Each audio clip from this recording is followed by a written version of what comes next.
Welcome to this course on full stack development. You've come a long way with all the other courses you've completed in the Backend Developer series. Like in the previous course about APIs, you delved deeper into the processes and concepts behind APIs and their infrastructure. And now you probably want to know what lies ahead with this course. Let's begin. Full stack is about end-to-end application software development. That means that as a full stack developer, you will be involved in every step of a project. Take, for example, the Little Lemon restaurant that you've been working with throughout the courses. The restaurant has a home page with menu items that customers can browse and order by adding items to their cart. This process requires a front-end infrastructure and some business logic written in the back end. And the back end also connects the application to other services like databases. As a full-stack developer, you will be able to implement every part of this project. Now, let's move on to the content the course will cover to make sure you're ready for such an endeavor. Module 1 offers an introduction to the full stack and what a full stack developer does. This entails learning about the roles and responsibilities of a full stack developer, as well as making sure you understand end-tier architecture. Module 2 is all about front-end technologies like HTML, CSS, and JavaScript. Some of the key concepts you'll learn about are semantic HTML and basic forms, CSS and responsive layouts, and how to update an HTML document using JavaScript. Then you'll move on to learn how to use Django with the full stack, and you'll get an opportunity to build a full stack application using Django. That sounds like valuable knowledge. You'll discover how to populate Django models for a MySQL database, query an API, and update an HTML document with the result. In Module 4, you will learn about production environments. For example, you'll explore the different environments that web applications are deployed to, and you'll learn about the different hosting solutions available for your web applications. Very importantly, you'll also learn about the cloud computing environment that can make your life easier in several ways. Lastly, you will cover the challenges of scaling web applications. After all of this, you will be ready for the final project, which consists of several labs that will help you put together the skills you learned in the course and implement your code in the full stack. The labs include connecting the Little Lemon restaurant backend to MySQL, setting up a booking API for the restaurant, and lastly, displaying Little Lemon's available booking times. After this hands-on learning, you will have to complete one final graded assessment, but be assured that everything you need to do for the assessment will be covered during your learning, with each lesson made up of video content, readings, and quizzes. There are many videos in the course that will gradually guide you towards your goal of becoming a developer. Watch, pause, rewind, and rewatch the videos until you are confident in your skills. Then consolidate your knowledge by consulting the course readings and putting your skills into practice during the course exercises. Along the way, you'll encounter several knowledge quizzes where you can self-check your progress. And remember, you're not alone in considering a career as a developer, which is why you also work with course discussion prompts that help you to connect with your classmates. It's a great way to share your knowledge, discuss difficulties, and grow a network of contacts in the development world. To be successful in this course, it's helpful to commit to a regular and disciplined approach to learning. Although this is an online self-paced course, you need to be serious about your studies and, if possible, map out a study schedule with dates and times that you can devote to attending the course. In summary, this course provides you with a complete introduction to full-stack development, and you'll have the opportunity to build a new application using your developer skills. This will set you on your way towards a career in full-stack development. Looking forward to accompanying you on your learning journey. I think one of the biggest shockers for people is that the stereotypical engineer is someone, in a dark room with a computer hunched over, typing on a keyboard. But when you go into software engineering, especially in corporate setting, there's a lot more communication, collaboration, talking to people, being able to figure out what you have to build and do it with people is just so much more bigger than people think.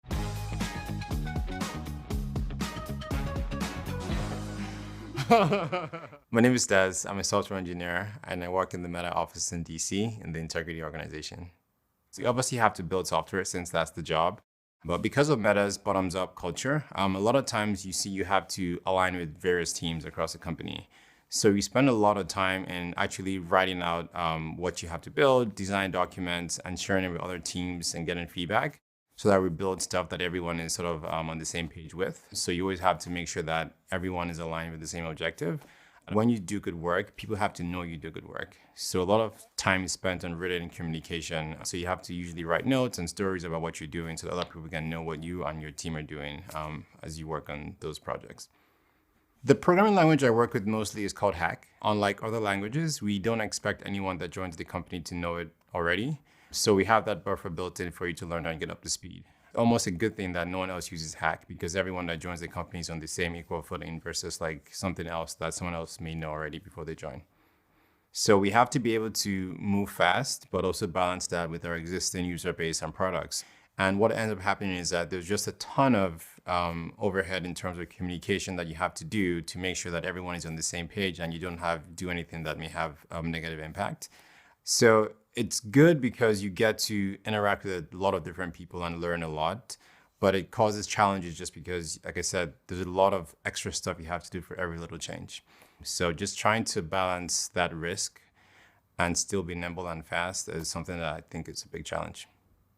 Being able to look at problems and break them down and then break them down into something that is more manageable and solvable is one of the things I have to do day to day. Something else that is to scale yourself. So a lot of times problems are too big for one person and we have to learn how we can sort of like work together with people in our teams and in external teams to basically achieve these bigger problems in an efficient way. And that's something that I think, for our engineers, we definitely value in terms of what they can do. I would say every software engineer is expected to grow into a leader. One of the things you see in Meta is we have sort of like a career progression for engineers, and I think most companies do also. But the idea is that when you graduate from college, you start in at the first level, and when you start in initially, you're doing more task-based work, whereas people give you tasks and you get it done. And as you grow in your career, you begin to have more initiative and have to drive more projects. So you go from, hey, do this task to I'm going to find work to do and create tasks and do them myself. And then you go to, I'm going to find work to do and give tasks to other people and help them grow in their career. I hope that you take away that being an engineer is something that can be very fulfilling. So I would say, even though it feels difficult initially, I would say to stick with it and see how things go at the end versus like giving up too early. Because, the sort of like end result could be something that you wouldn't even imagine. Good luck for the rest of the course, and hopefully I'll see you in the industry someday in the future. Welcome to the Full Stack course. In this video, you'll learn what full stack development is, what a full stack developer does, and why it's an in-demand role in today's job market. You might find yourself wondering what stacks are. They are a combination of software, applications, and components you use to fix a problem or create a project with a certain development focus. For example, there's the front-end stack that's mostly focused on the user interface. Developers use different tools and programming languages, like HTML, CSS, and JavaScript, to build the front end of web and mobile applications. And together they are the front-end stack. On the other hand, you build the back end of a web application, which is mainly the app's core, with another set of programming languages and tools which include Python, Django, and DRF. And these comprise your back-end stack. The back-end stack also includes a data management system that consists of database applications to process data. This is generally referred to as the data stack and is part of the back-end stack. Let's examine these three stacks in more detail. The back-end stack has everything you need to create the back end of an application's core. That deals with business logic, workflows, and data. Back-end development includes programming languages like Python or JavaScript, frameworks like Django, and utilities like DRF, and also builds tools, databases, and caching applications. Let's shift the focus to the front end, which has two distinct parts, web and mobile. This stack includes everything you need to create a functional user interface of a web or mobile application that can communicate with the back end. To build the front end of a web application, you need to learn HTML, CSS, and CSS frameworks. You also need to know about client-side programming languages like JavaScript or TypeScript, and JavaScript frameworks like React. And lastly, you also have to be familiar with either iOS or Android development tools, or both, for mobile application development. Now let's move on to the data stack. One of the most crucial parts of every application is the data stack or tools you use to successfully store, process, and retrieve data. This stack contains SQL or NoSQL database engines, caching tools, and everything required to process data. In fact, MySQL, MariaDB, and PostgreSQL are some of the most widely used database engines you can learn to use for DataStack. For caching, Redis is a popular and widely used solution. Finally, let's discuss the full stack, which is the end-to-end solution for an application. It contains everything you need to create the application's core or the backend, process the data, present it via APIs on web or mobile applications. A full-stack developer is equally skilled in the backend, front-end, and database stacks. Such a developer should have some essential DevOps skills to build and deploy an application to production, staging, and development servers. To be a full-stack developer, you must learn everything that is required to create and deliver a functioning application. And you must also be familiar with a version control system like Git for full-stack development. It takes time to be a successful full-stack developer, so you'll have to be a little patient with yourself. But what exactly are a full-stack developer's responsibilities? A typical full-stack developer performs the following tasks: understand the complete project and take full ownership, select appropriate tools for developing the front-end, back-end, and database, create effective user interfaces for web and mobile applications, develop APIs, develop the back-end of applications, store, process, and retrieve data from databases, create servers and manage them for development, staging, and production access, integrate with the CI/CD workflows, ensure the responsiveness of web applications, work together with the graphics team to bring their ideas to life, optimize applications for maximum performance, and make sure applications follow the best security practices. That's quite a lot of responsibilities, so you now understand why some patience is needed to learn all of these skills. But don't worry, with hard work and dedication, you'll get there. In this video, you learned about different stacks in the application development process. You also learned about full stack development and the role of a full stack developer. When you develop an application, it has different parts. There's the UI, backend, business logic, and database. These parts need to properly communicate with each other to make an application work. In this video, you will learn about some common architectures used in modern application development. Let's start with layers and tiers. In application development, you often hear the terms layers and tiers being used interchangeably. But there's a difference between them. As you learned earlier in the course, an application can have multiple parts, like the presentation part, the core of the application where the business logic stays, and the database. When these parts are in different places in the application infrastructure, like on different servers, but they still communicate with each other and function correctly, they are called tiers. Thus, layers are virtual separations of different parts of an application. Tiers are also different parts of an application, but they're physically separated in the application infrastructure. Now let's discuss N-tier architecture in two types, 3-tier and 4-tier architecture. In modern application development, there can be any number of tiers. When an application's architecture is split into multiple tiers, it's called an N-tier application. These days, 3-tier architecture is the most commonly used N-tier architecture. Some developers also use a 4-tier architecture when required. Let's say you developed a web application and the application is split into two distinct parts, the code with business logic that processes the data and the database to store the data. You host the application code on one server and the database on another. Since they are physically separated into two different servers, you can call them tiers. In this example, there are 2 tiers. So where's the third one? The third tier is the client computer or mobile, which is used to browse a web application or access the APIs. These clients are completely separate physical machines. So together, the client machine, your application server, and the database server make up a 3-tier architecture. In a 3-tier architecture, the client tier is called a presentation tier. Client machines are also called thin clients because they don't run business logic. They only communicate with your application and present the data. The tier that holds the application code, or business logic, is called the application tier. And finally, the tier that deals with data is called the data tier. So the three tiers are presentation, application, and data tiers. Let's move on to the four-tier architecture.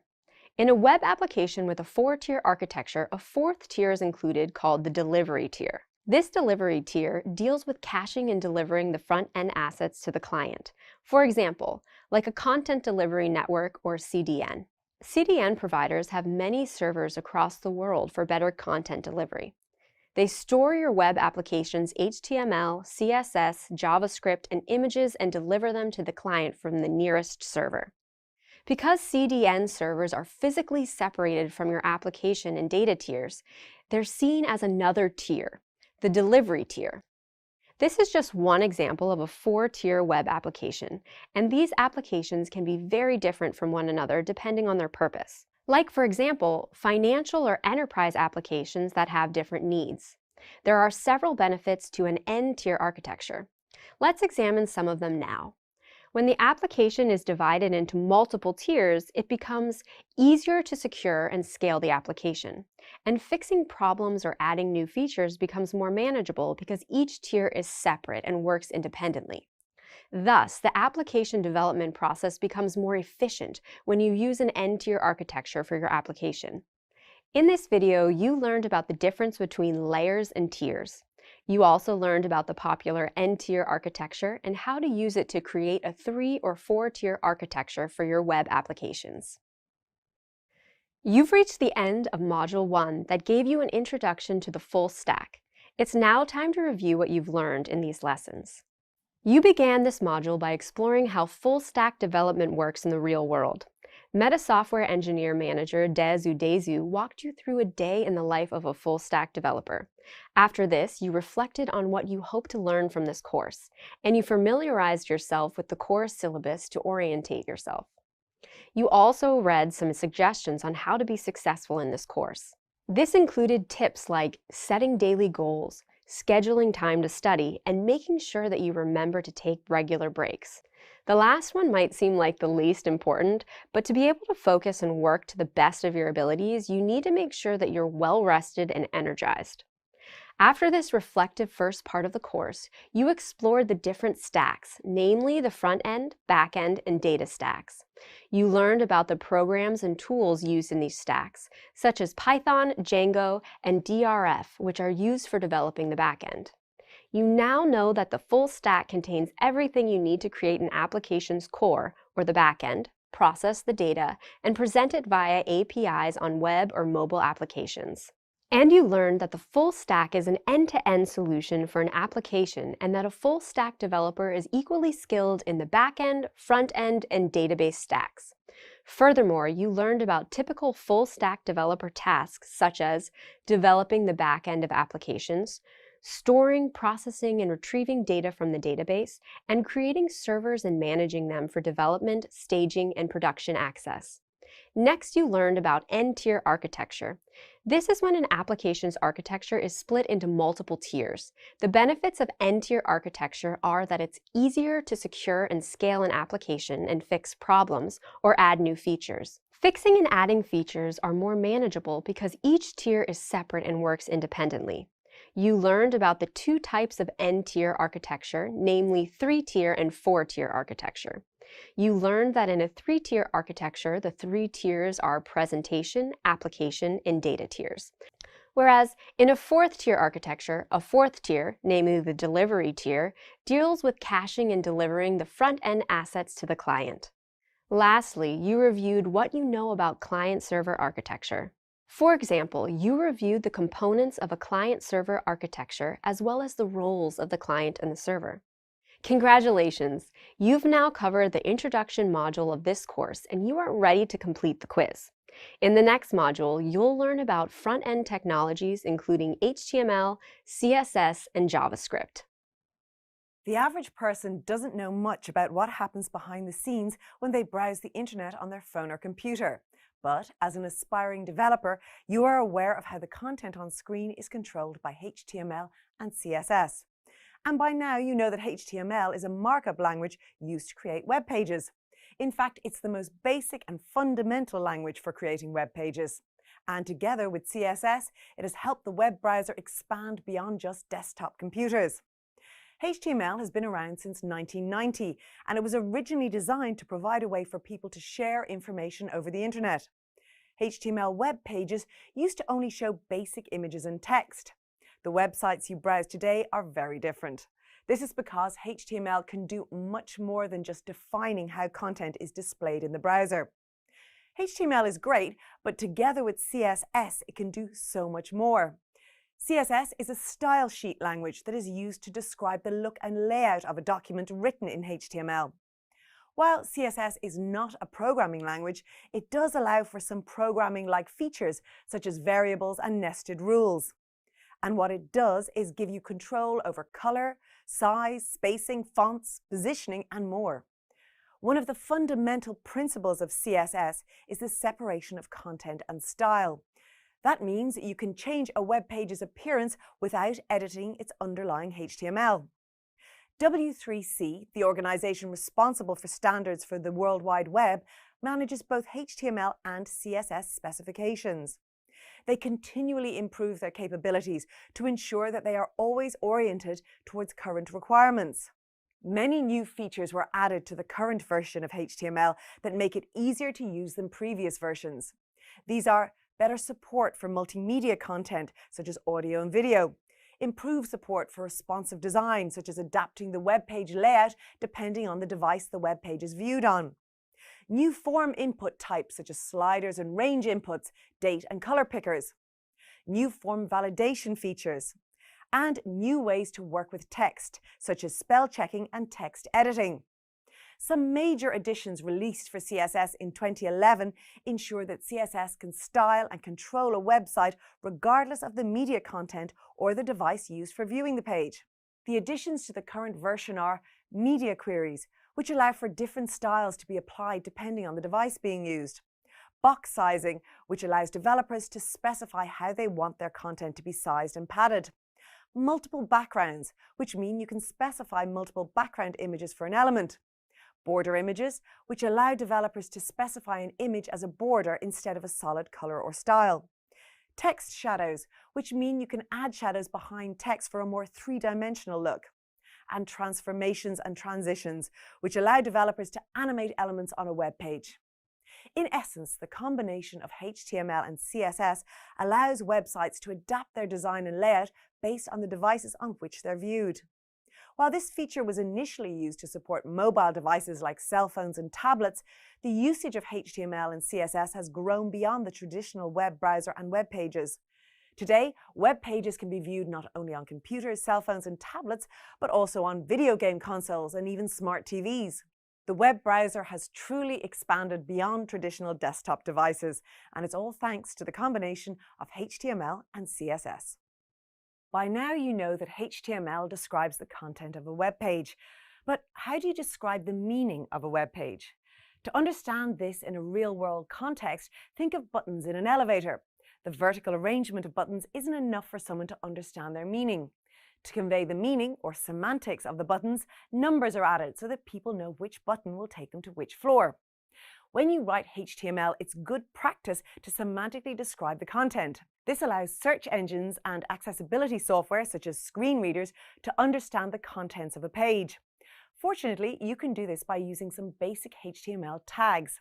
For example, using a heading tag such as H1 describes that the content is a heading. Similarly, the UL and OL tags describe lists. However, there are many more semantic HTML elements available to you as a developer. In this video, I will share a structured approach you can take to make sure that you create a well-formed web page. Let's revisit the basic structure of a HTML page, which includes the head and body. Inside the body tag, you can lay out the website with various semantic tags to describe each of the sections. For a typical HTML page, the structure can be semantically described using the header, main, and footer semantic HTML tags. For example, suppose you lay out your page with a header section that contains some company logo and navigation links. Then a main section contains sections and articles. Finally, a footer section contains contact information and social media links. The main navigation section of your web page can also be described semantically using the nav tag. Depending on how a web page is designed, the nav element is often placed after the header element, and the header element is used for logos.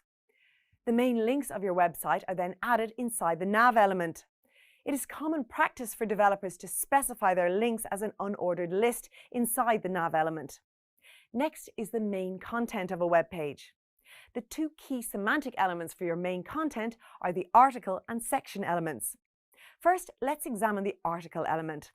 The HTML specification states that, according to the World Wide Web Consortium's website, the article element indicates content which represents a complete or self-contained composition in a document, page, application, or site that is independently distributable. That's quite a mouthful. It may help to think of a page in a newspaper. There are many articles on the page, and you can cut out the individual articles with scissors if you want to. The articles you can remove are like the article element. Examples of this include a forum post, a magazine or newspaper article, a blog entry, a user-submitted comment, an interactive widget or gadget, or any other independent item of content. Let's examine how the article element is used. Say you are developing a blog about your summer holiday. It's good practice to contain the blog post content inside of the article element because it's a complete self-contained composition on a web page. You should place the article element within your main element. Then you add your regular heading and paragraph tags inside the article element. The reason for doing it this way is because the main element semantically represents the main content of the page.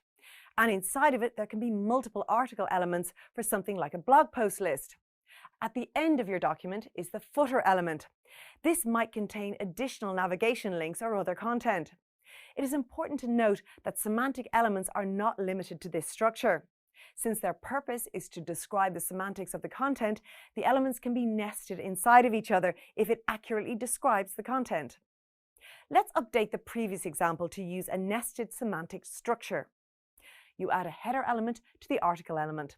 Inside the header element, add the heading element with the blog title and a paragraph element describing the date and author of the blog post.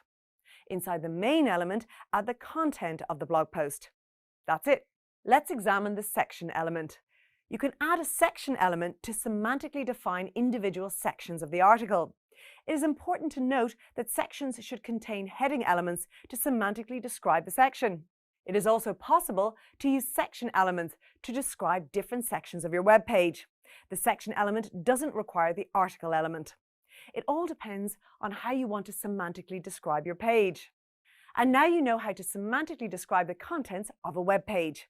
Your web page is more accessible because the content is semantically described to add meaning. Now search engines and accessibility software can easily understand the contents of your well-formed web page. When a team of builders begin constructing a building, one of their key tasks is to assemble the frame. It doesn't matter what kind of building it is. It always starts with a frame of beams and rafters. Once in place, the frame guides the rest of the construction. If you compare a building with a web page, an HTML document is a lot like the frame. It's a basic structure assembled with different components such as tags and elements. In this video, you will learn about HTML documents and the difference between HTML tags and elements. To begin, let me tell you a short story about where it all started. Sir Tim Berners-Lee, a physicist, often thought about how he and his colleagues from around the world would share information. You are so used to browsing information online that it might seem a silly thing to ponder about. Actually, that question was very relevant at the time and started the development of HTML. Would you like to explore the very first web page? I know just where to find it. The first web page was created in 1989 by Sir Tim Berners-Lee. He worked at the European Organisation for Nuclear Research, or CERN, and originally proposed HTML. The first version of HTML was released in 1991, along with the first web browser and web server. HTML stands for Hypertext Markup Language. But what does that mean exactly? Hypertext is text which contains links to other text. Markup refers to tags and elements used within a document. For now, let's just focus on some of the basics of HTML. HTML is simply a text file with a specific structure that consists of elements and tags. Also take note that HTML files usually have a .html suffix. For instance, when you visit a website, the first page that is returned to the browser is often called index.html. Now, let's explore what HTML tags and elements are. Each HTML element consists of an opening tag enclosed in angle brackets. For example, to create a paragraph, you type a left angle bracket, the letter P for paragraph, and then a right angle bracket. Most elements are paired with a closing tag, which has a / after the left angle bracket. For example, you close a paragraph element with a left angle bracket, a /, the letter P, and a right angle bracket. HTML elements usually have some content inside them. For example, between the opening and closing tags of a paragraph, you add the text of the paragraph you want to write. HTML elements can also contain other elements. For example, you can add an italics element inside a paragraph element to make text appear in italics. But elements can also be empty or self-closing, meaning they do not have a closing HTML tag. One example of a self-closing element is the line break tag. You can add a line break tag in a paragraph tag to move content to the following line by typing left angle bracket, the letters BR, then right angle bracket. At the end of a self-closing tag, you simply add a right angle bracket, but you can also close the right angle bracket by typing a / right before it. Now that you know what elements and tags are, you will explore what HTML standards are. The rules and structure for elements and tags are known as the HTML specification. The HTML specification is maintained by the World Wide Web Consortium, or W3C as it is commonly known. Whenever the HTML specification changes, a new version of HTML is standardized. The current version is HTML5. So to summarize, HTML elements with their opening and closing tags in angle brackets build up an HTML document. These elements form the structure of a web page and describe to the web browser what to display. For example, the browser reads an HTML page that has an image tag to display an image file called icon.png. Next, it reads a p tag to display a paragraph under that image. But the browser reads the HTML document and displays the web page to the user in a very basic format. Now, if you want to tell the browser how to display the web page, you should use CSS. You will learn more about CSS in this course. By now, you have learned how HTML tags are used to create elements that build the structure of a web page. You will have an opportunity to explore HTML in action in this course. The Little Lemon restaurant has asked me to add a new blog page to their website. They've told me that the page will contain several blog posts and that it must use semantic HTML so that search engines and accessibility software can understand the semantics of the page. I've set up my basic HTML document structure in a file named blog.html. I'll start off by adding my basic semantic structure. First, I add the header element, followed by the nav element,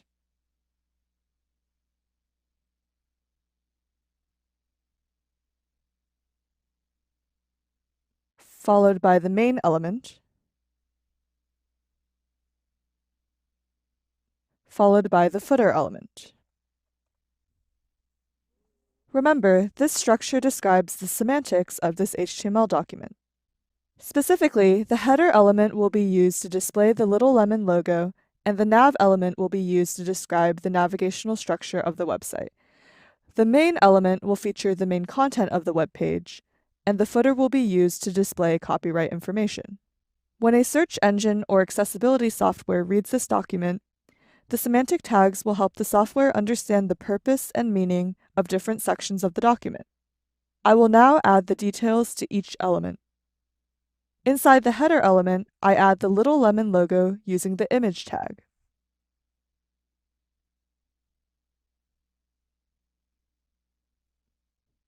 Inside the nav element, I add the navigation links in an unordered list element using the UL tag.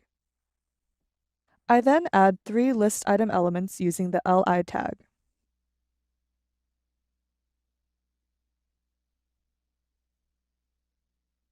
Inside the list items, I add the hyperlinks for index.html, location.html, and blog.html using the anchor tag.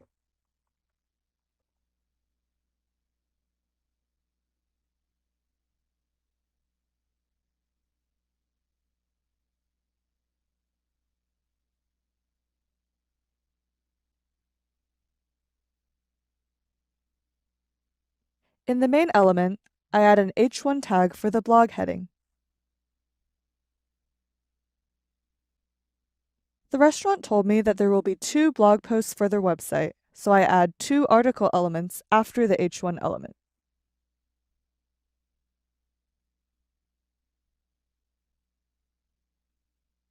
Inside the first article element, I add an h2 tag for the title of the blog post.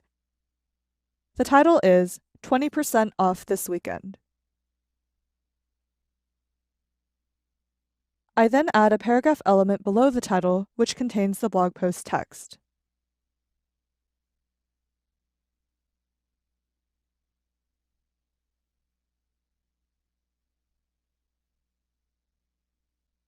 Inside the second article element, I add an h2 tag for the title, which is Our New Menu.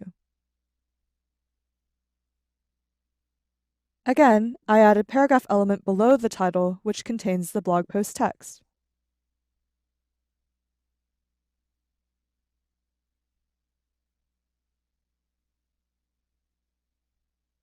Finally, I add a paragraph element to the footer element. In this paragraph element, I add the copyright notice. The blog page is now semantically described through the HTML document. I now save the file by pressing Ctrl and S or Command and S on Mac. I then right-click the blog.html file and select Live Preview to preview the file.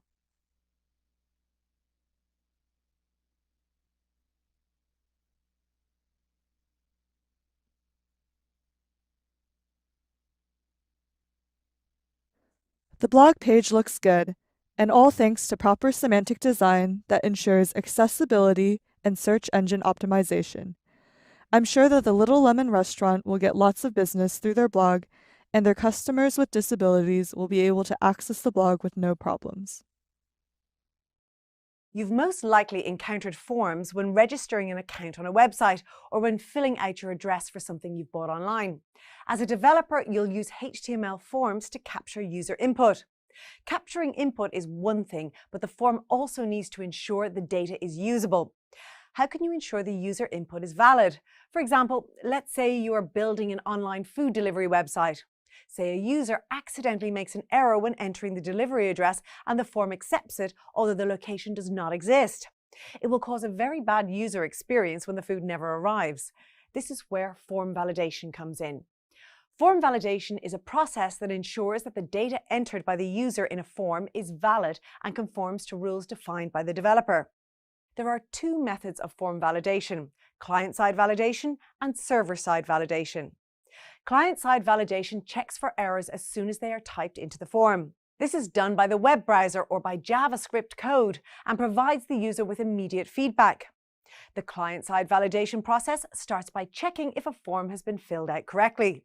If there are no errors, the form will be submitted to the server for processing. However, if there are errors, an error message will alert the user of the invalid data and how to change it for successful submission. For example, you decide to use the input element with its type attribute set to email. If the user does not enter a valid email address, the web browser will display an error message informing them that the data they entered is not a valid email address. On the other hand, server-side validation checks for errors after the data has been submitted to the web server. Server-side validation is more secure because it prevents malicious users from tampering with your website's code and submitting invalid data to your server. When the form data is received by the web server, the backend will validate the data before processing it. This validation can run more complex checks, such as checking the data against a database or validating the data against business requirements. Most websites use both client-side and server-side validation to provide immediate feedback to users, but also to protect against malicious data submission and to ensure data integrity. Let's examine how HTML allows you to do simple client-side validation. HTML has several input types that are validated by the web browser. As demonstrated in the example, email is used for email addresses.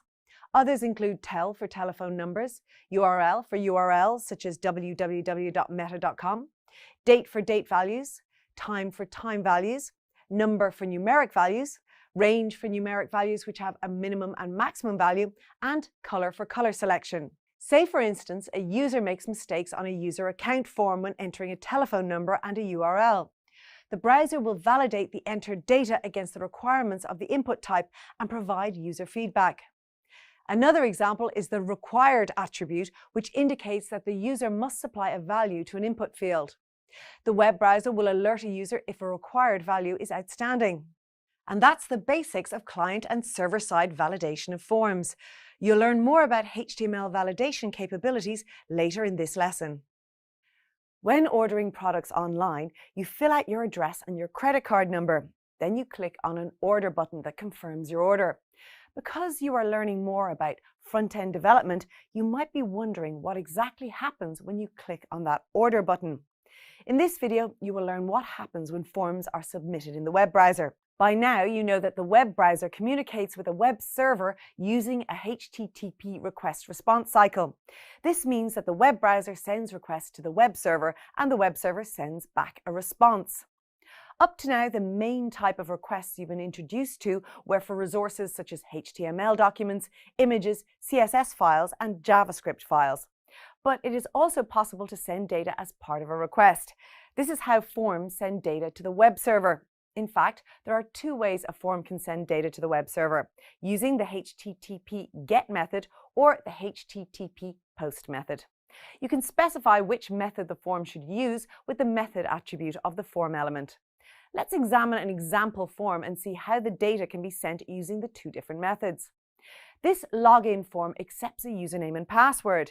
It also has a login button that submits the form to the web server.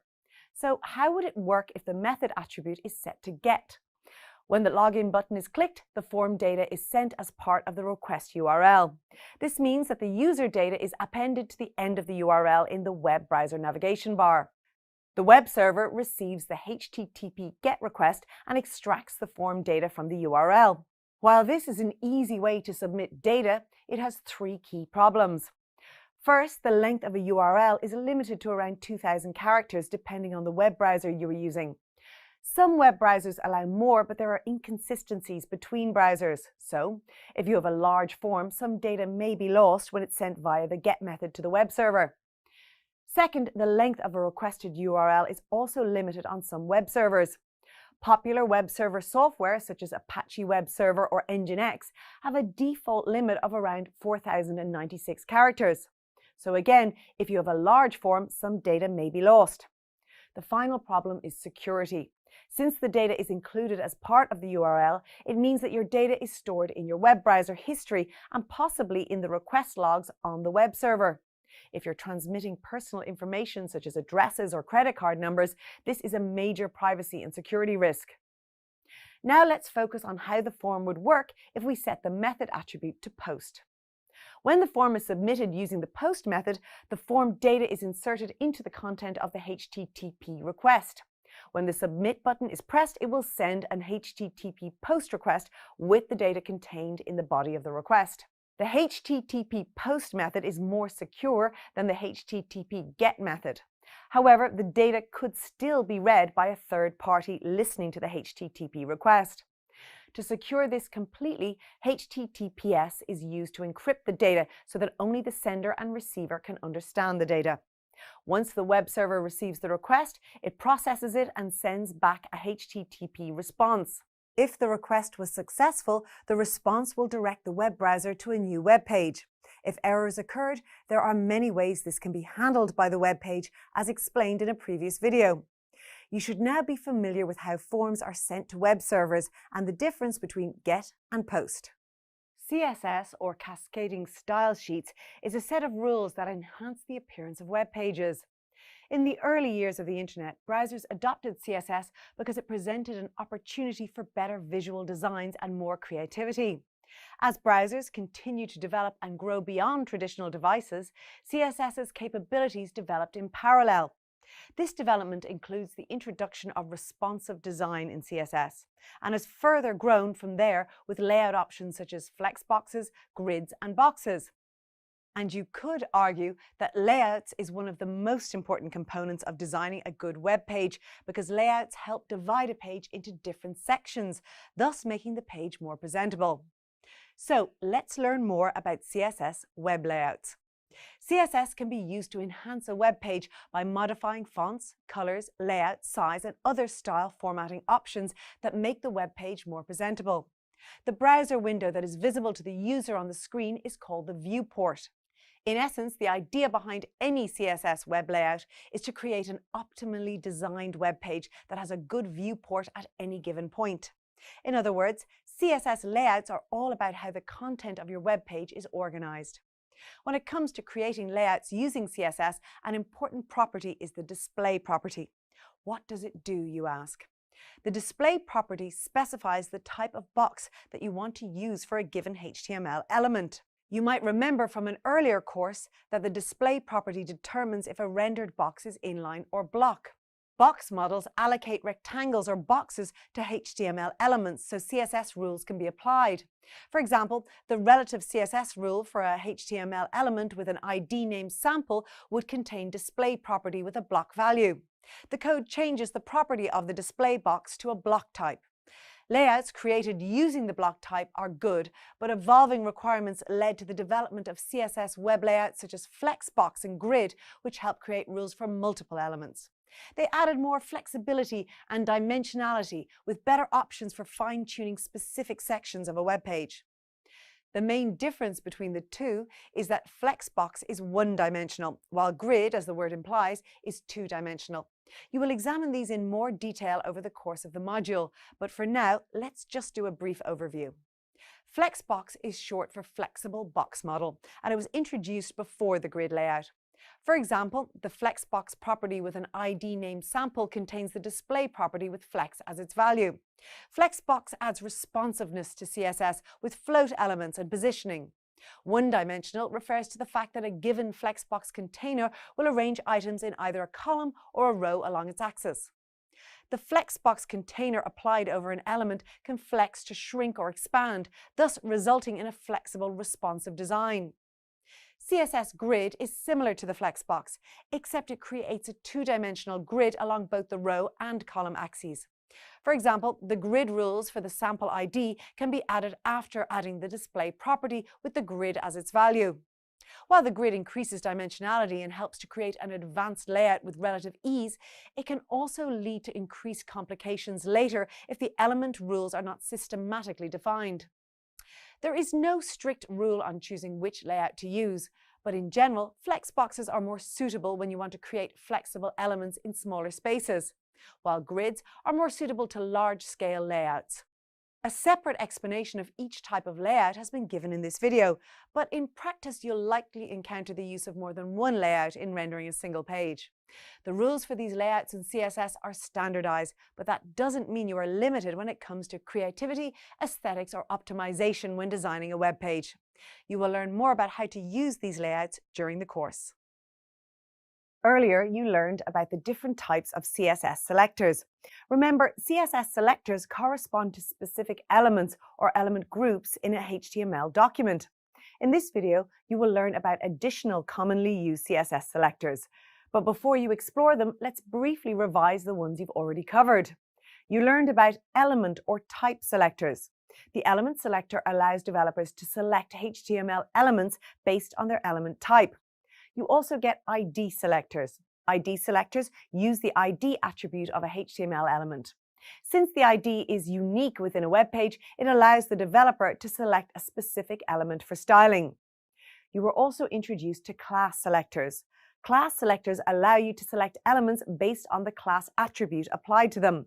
With class selectors, you can apply rules to all elements with the specified class name. Those are the CSS selectors you have learned about previously. Hopefully, you've experienced how useful and effective they can be. But that's not all. As the CSS codebase evolved over time, more selectors were added to improve the design and styling effect of CSS. Let's explore a few of these widely used selectors. First, let's focus on attribute selectors. The attribute selector has a few syntax variations. Attribute selectors match the attribute or value for a given element. Can you recall what attribute and value mean? A quick recap. Let's say you have a HTML image tag. IMG is the name of the tag, while src and alt are the names of its attributes. The actual name of the image file, first.jpg, is the value. Now let's explore an example of how attribute selectors can be used. Say you have a HTML file with 3 A tags, each with a href attribute that points to a different page on the Meta website. The first one has no class, whereas the second one has a class called Home and the third a class called About. With different variations of the attribute selectors, you can target different attributes of the HTML. For instance, you can style all elements that have a defined class by adding class inside the square brackets. In this case, it will turn the second and third link green. Alternatively, you can target all 3 elements by inserting the href attribute, a star, and a common value that is part of all the links that you want to target. In this case, it can be the text meta. Now all 3 links will be green because each link contains the word meta. Or you can target only the first element by adding the specific link as the value of the href attribute that you want to target inside the square brackets. Wherever there is an attribute on a web page, you can use some variation of an attribute selector to modify it. This makes attribute selectors a very flexible styling tool. But let's move on to 2 other widely used selectors that you need to know about: nth of type and nth child selectors. The syntax of these 2 selectors is very similar. As their names suggest, these selectors target the nth child or nth type of a specified parent element. But what does parent mean exactly? Well, say you have a few list elements in an unordered list element. The unordered list element is the parent tag in this case, and the 3 list elements are the children. Now let's specify that the second list element must have a certain styling. In this case, you can use both the nth of type and the nth child selectors to do that. Both will produce the same output, where the second list element will be colored aqua in this case. Another commonly used selector is the star selector. Just like in many other programming languages, star selectors are used for selecting all the elements of a web page. It will affect all the elements in the HTML file. It is especially helpful when you want to reset the default settings and styles that browsers use before they apply your styling to the web page. Finally, did you know that you can group selectors? If you want to apply the same styling to more than one type of element, like the heading 1 and paragraph elements, you can use group selectors. Instead of using element selectors, where you use a rule for every element, such as heading 1 and P, you can type H1, P and then add the CSS properties. The CSS rule will then be applied to all heading 1 and paragraph elements. Group selectors can save you a lot of time. They are also called selector stacking. In this video, you reviewed the CSS selectors that you are familiar with. You also learned about additional widely used CSS selectors, their syntax, and how they can be used to target specific elements on your web pages. The selectors covered were attribute selectors, nth of type and nth child selectors, star selectors, and group selectors. Learning how to use these CSS selectors is important because it allows you to be more specific when styling your web pages. In the rest of this lesson, you will be introduced to several advanced selectors.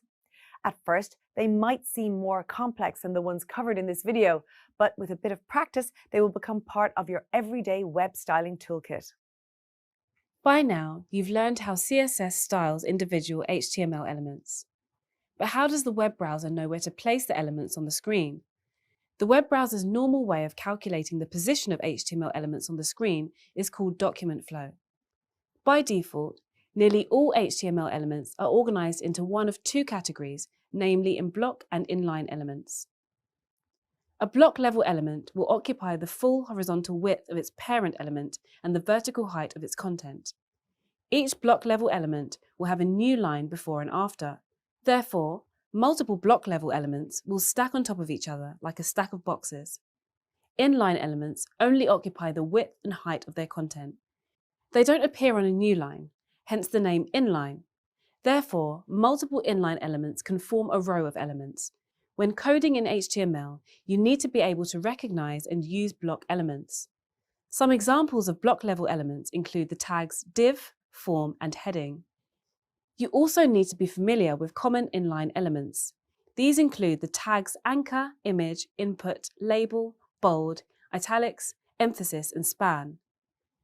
Let me demonstrate the difference between block and inline now by using an example of an HTML file containing div and span elements.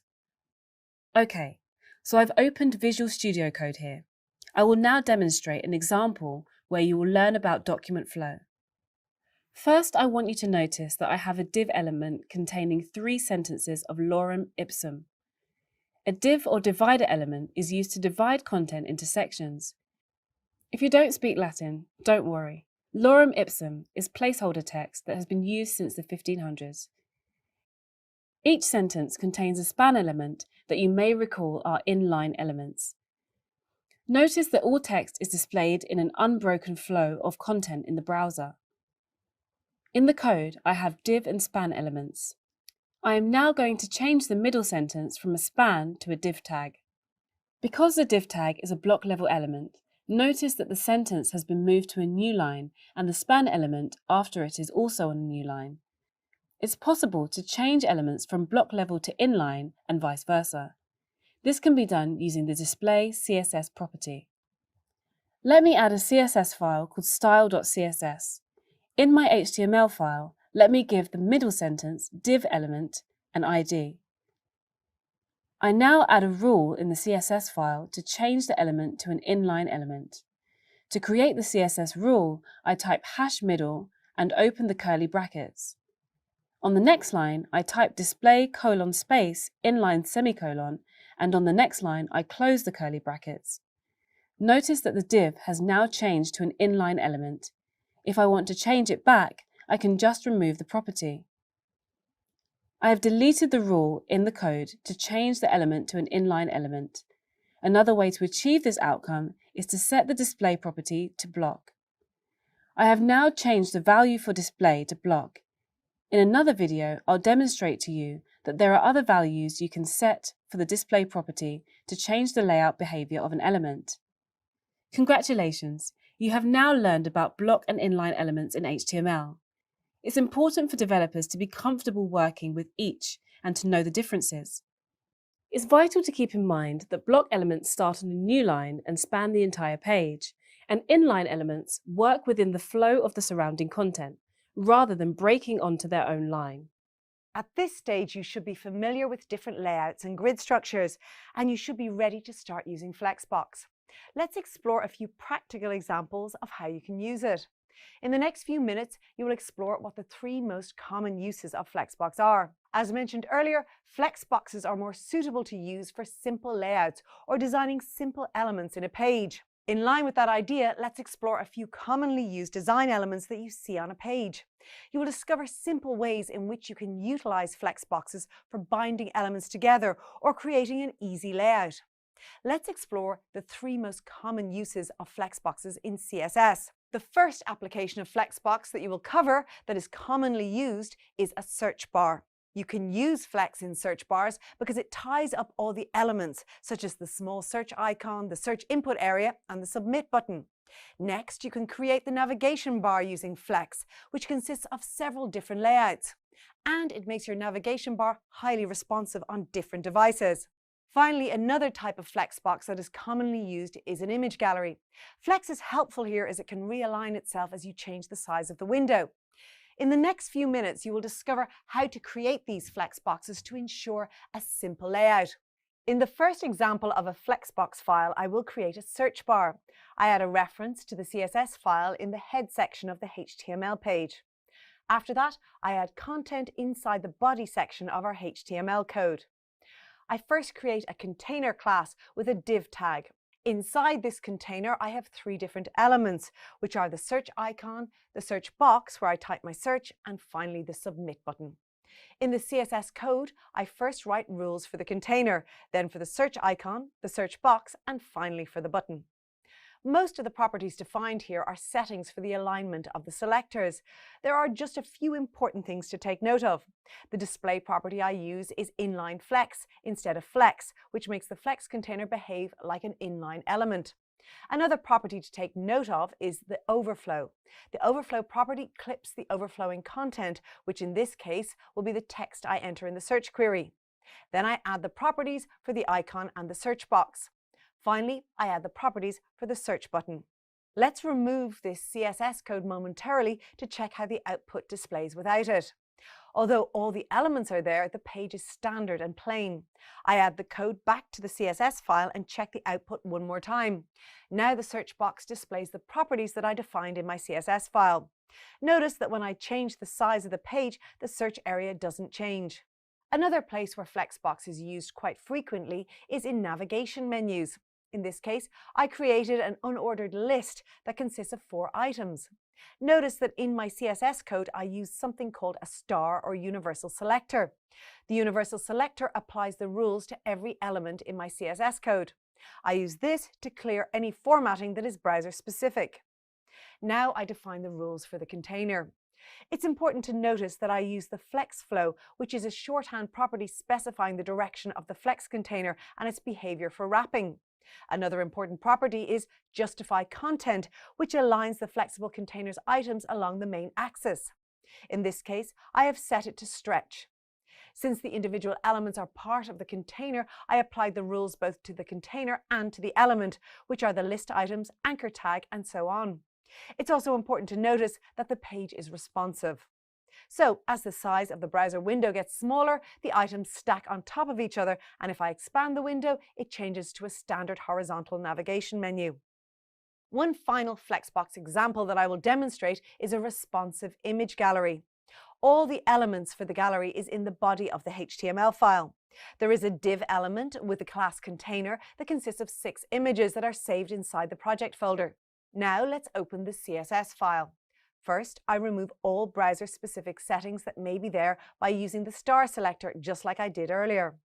I set the value of both the margin and the padding to 0.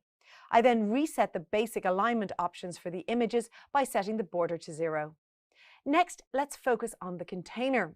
First, I set the value of display to flex. Then I add the flex wrap property, which determines whether the flex items should be forced in one line or should wrap over multiple lines. Next, I justify the content property, which aligns the flexible container items on the horizontal main axis. I set it to space dash between. Finally, I add some padding. Let's inspect the output. The output window is narrow at the moment, so the 6 images are stacked on top of each other, but when I expand the window, they spread out. One can notice the effect better in a browser, so I copy the link and paste it into my browser. When I change the size of the browser window, it is clear that the alignment of these images is responsive. These are just some of the ways in which you use Flexboxes to provide responsiveness to websites and bind different elements together on web pages.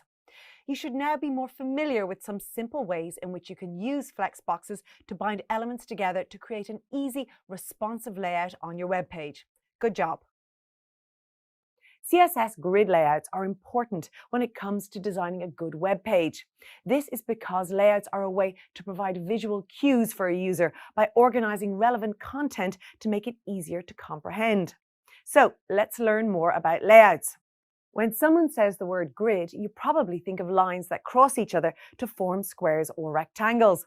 CSS grids are 2-dimensional design layouts that are responsive and compatible with browser variations. They are an alternative to other options such as flexboxes and tables, especially when you are working with larger scale layouts.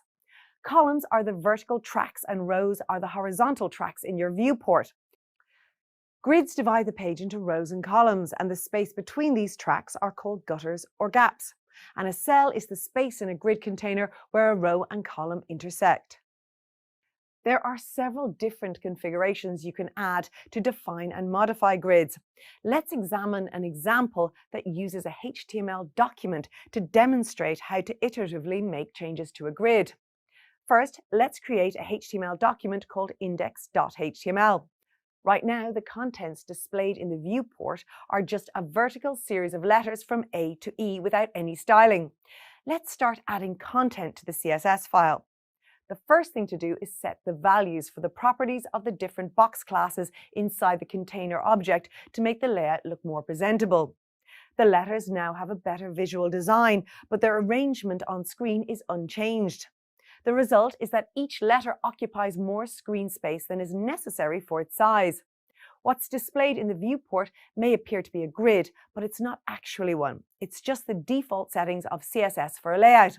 Once you convert this into the grid layout, you'll be able to recognize the flexibility it can add.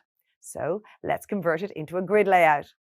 Set the properties of the container class by first assigning a grid value to the display property. The display property is also used to set display types for other designs such as flex, block, inline, and so on, and it's usually a part of container elements inside our code. The updated container now has the display property value set to grid and the property values configured for 3 columns and 2 rows.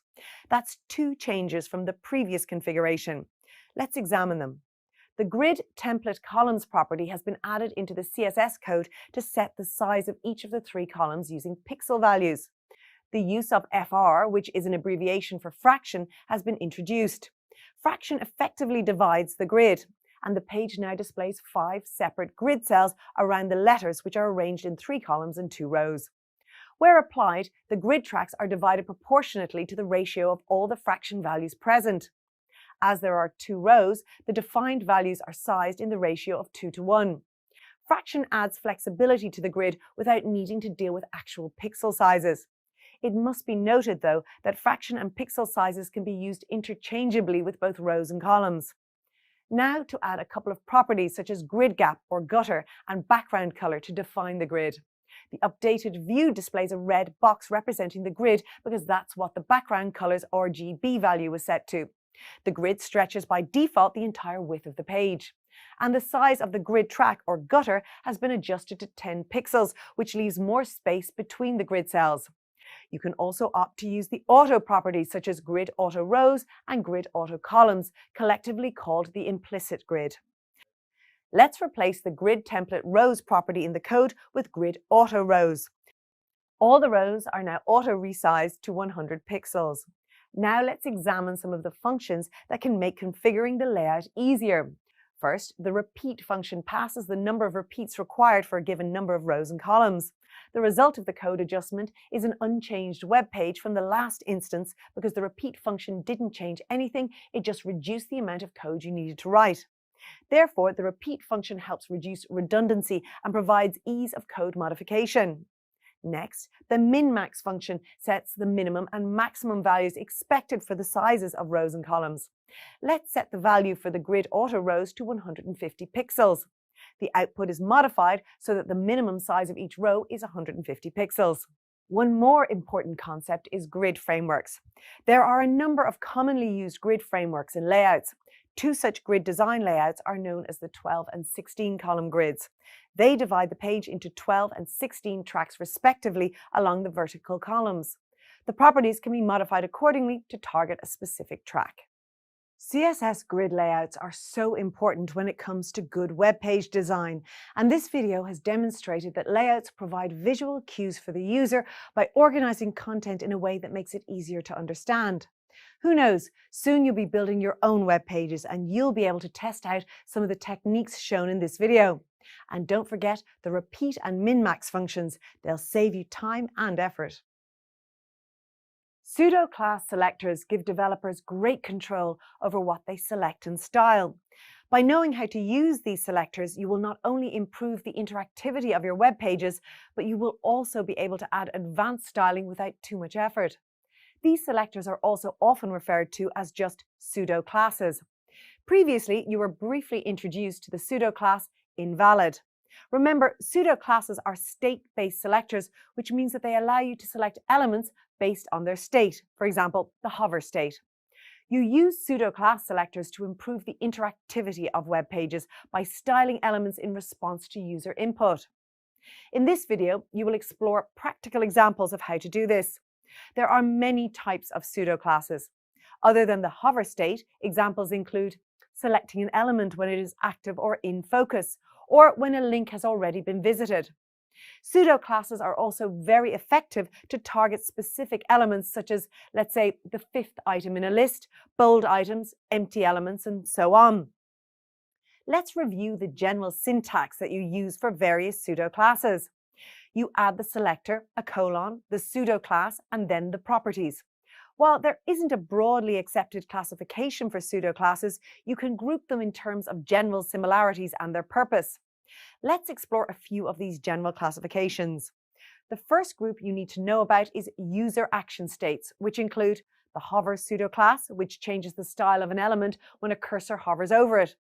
The active pseudo-class, which styles an element only while a user actively presses and holds the mouse button. And the focus pseudo-class, which focuses styling on the element that you use it for. These pseudo-classes have an effect while a user is actively engaging with a HTML element. Let's explore an example of how the hover and active pseudo-classes can be used.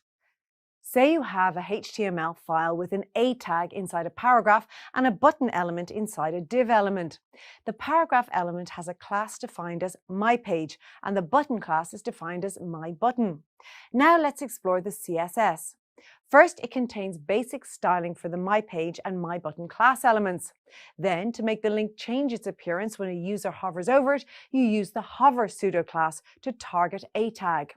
To change the myButton class, you use the active pseudo-class. The active pseudo-class changes the properties of an element when the state of that element is active. In this case, the styling properties will be applied only when a user presses and holds the mouse button. In this example, the pseudo-class selectors target HTML elements, but you can also use them to target HTML class attributes. Next, let's focus on form states. Previously, when discussing form validation, you were introduced to the invalid pseudo-class selector. But there are more pseudo-classes that are specifically used for HTML forms. They usually come in pairs and target the different states that elements can have. Form state pseudo-classes include disabled and enabled, generally used for buttons, checked and indeterminate, that are used for checkboxes, and valid and invalid, used in case of fields like emails and phone numbers. Another pseudo-class type that you should know about is specific position-based states. They allow you to target specific items, for instance, a specific list item among the list elements. Some examples of this type include first of type, last of type, nth of type, and nth last of type. Let's explore an example of first of type. Say you have two list items in a HTML page, Adrian and Mario. With the first of type pseudo-class, you can style the first item of its type while the remaining items will not be affected. In this video, you explored a few examples of how you can use pseudo-classes to improve the interactivity of your web pages. There are plenty of other pseudo-classes, and some of them are more popular than others. You're encouraged to follow your own style and explore the creative possibilities that pseudo-classes offer. In the last few hours, or maybe even in the last few minutes, you've probably interacted with web pages to do things like watch videos, look for locations on maps, or interact with your social media feeds. In fact, you're doing it right now with this course. But what makes this interactivity possible? The programming language JavaScript. Let's find out a bit more about the benefits of JavaScript and its importance to developers. JavaScript is a language that builds interactivity into web pages. It is literally the language of the web. Almost every website runs JavaScript in some form or another.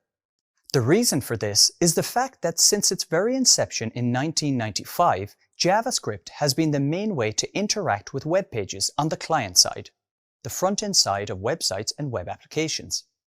Using JavaScript, updates are displayed in real time on our devices. Some common examples include interactive maps and client-side form validation. Over the years, there have been some alternatives to JavaScript, such as VBScript and more recently, TypeScript. But even TypeScript compiles down to JavaScript, so browsers can understand it. Since JavaScript is one of the most widely available and frequently used methods for interacting with the browser on the client side, the language became immensely popular. In fact, developer surveys often show that JavaScript remains one of the most popular programming languages today. So, what is it that makes JavaScript so integral to modern browsers? JavaScript is currently the only computer language that allows us to directly interact with our web pages dynamically on the client. It's baked into the browser. Its enduring popularity is down to the rules of backwards compatibility, which state that all websites that were built in the past still need to work today. So, removing JavaScript from the browser would effectively render millions of websites completely useless. This means that JavaScript is in the unique position of being one of several central pillars of web development. You've just discovered the importance of JavaScript to web development. JavaScript's unique ecosystem is one of the main reasons for its popularity. Simply put, browsers speak JavaScript. But there are a few other important reasons why we should embrace JavaScript. One of the main reasons that developers use JavaScript is because of how easy it is to use. There are many programming languages where a newcomer needs to do a substantial amount of prep work to even get set up and ready to learn. However, with JavaScript, it's as simple as opening the browser's developer tools and navigating to the console tab, because every browser has a JavaScript engine built in, and you can interact with it using the console. There are still a few small steps required to get started with JavaScript. These include installing a code editor and possibly setting up some other things such as Node.js and NPM. But initially, as a beginner, it's enough to just open the developer tools on your web browser.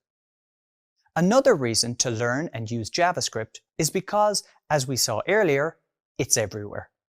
JavaScript is used in almost every website there is. It's used on the client side of sites as plain JavaScript, also known as vanilla JavaScript.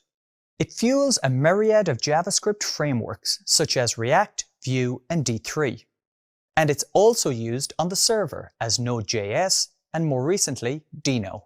Another reason why people often choose JavaScript is that it's considered one of the more accessible programming languages. It also has a wide development community to offer help and guidance. This is especially true when it's compared to other languages. There are many languages that, for a variety of reasons, would be very challenging to begin programming with. But because it's so approachable, JavaScript can be a great way for new developers to jump into programming.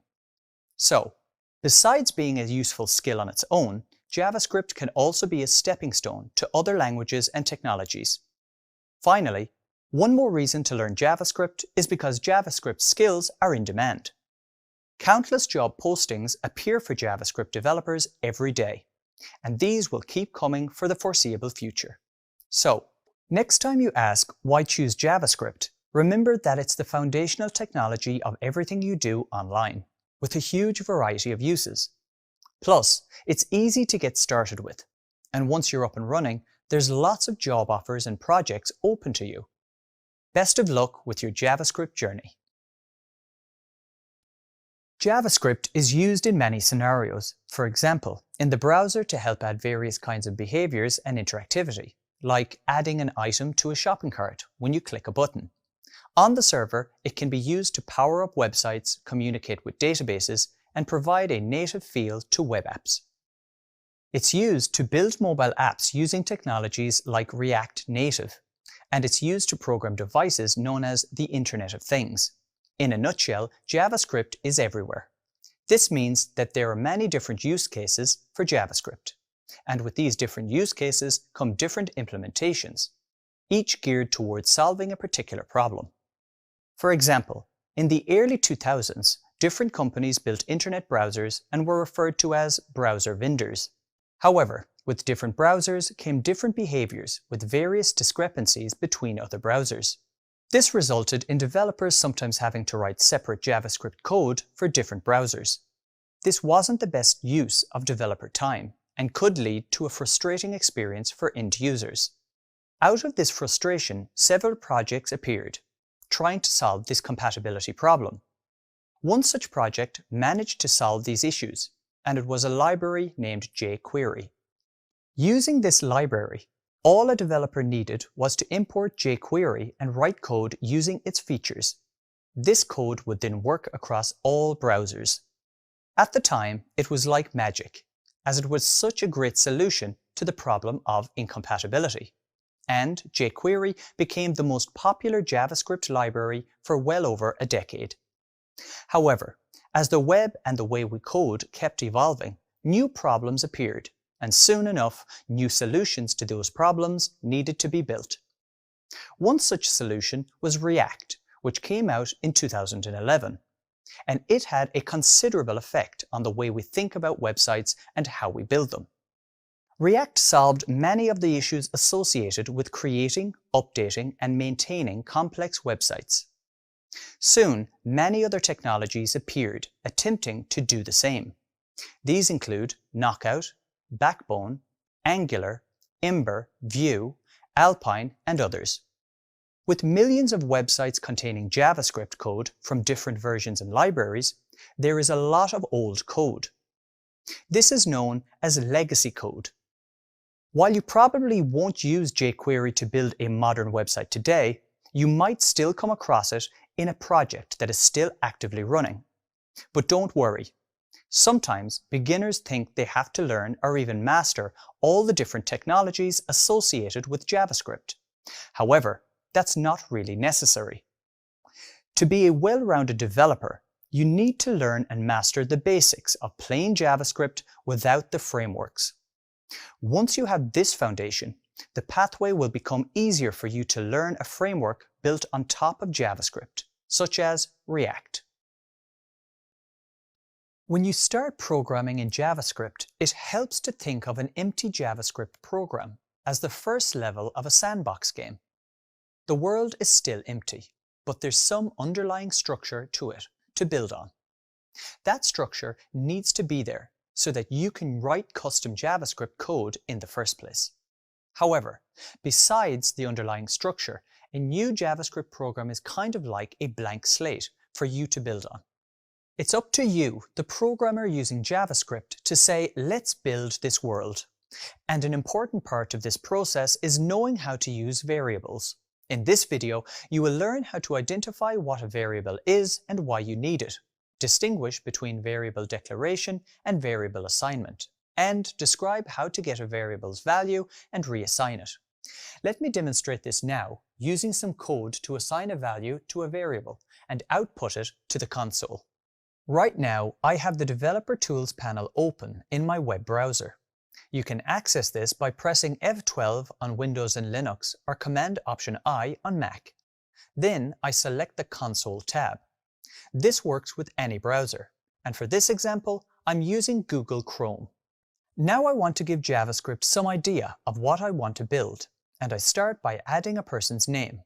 I do this by typing John in double quotation marks. JavaScript receives this person's name and accepts it.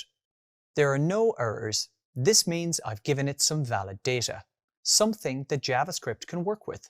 Now let's say that I want JavaScript to say, "Hello, John." In other words, I want it to use the name that I gave JavaScript and I want it to greet the person. But how do I do it? If I type "Hello, John," I'm just typing the whole thing myself. I really want JavaScript to use the name I provided so I don't have to keep retyping it. And this is where variables come in. By using a variable, I can save the name John so that I can reuse it in the future. To save this name in a variable, I'll start with the keyword var and use it to signal to JavaScript that I'm giving it a value that I want it to reuse. To declare a variable, I type the keyword var. Now, I need to declare a fact about this world that I'm building. So I type person, semicolon, and press enter. Great. I've just declared my variable, person.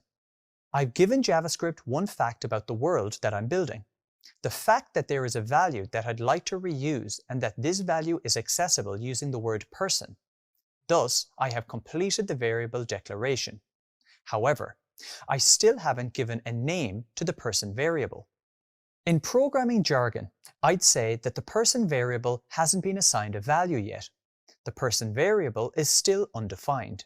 In other words, for the person variable to hold the value of John, I need to assign the value of John to the person variable.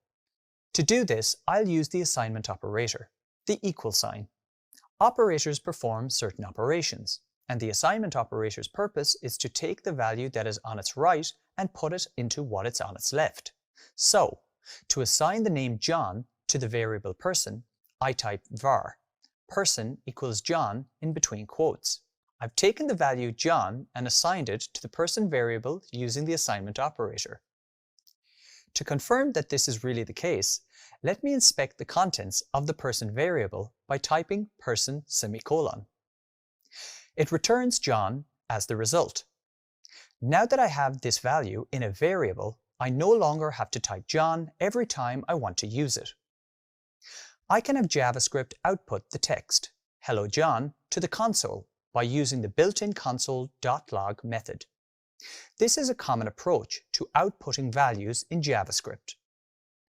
Notice that the browser is intelligently trying to guess what programming statement I want as I type.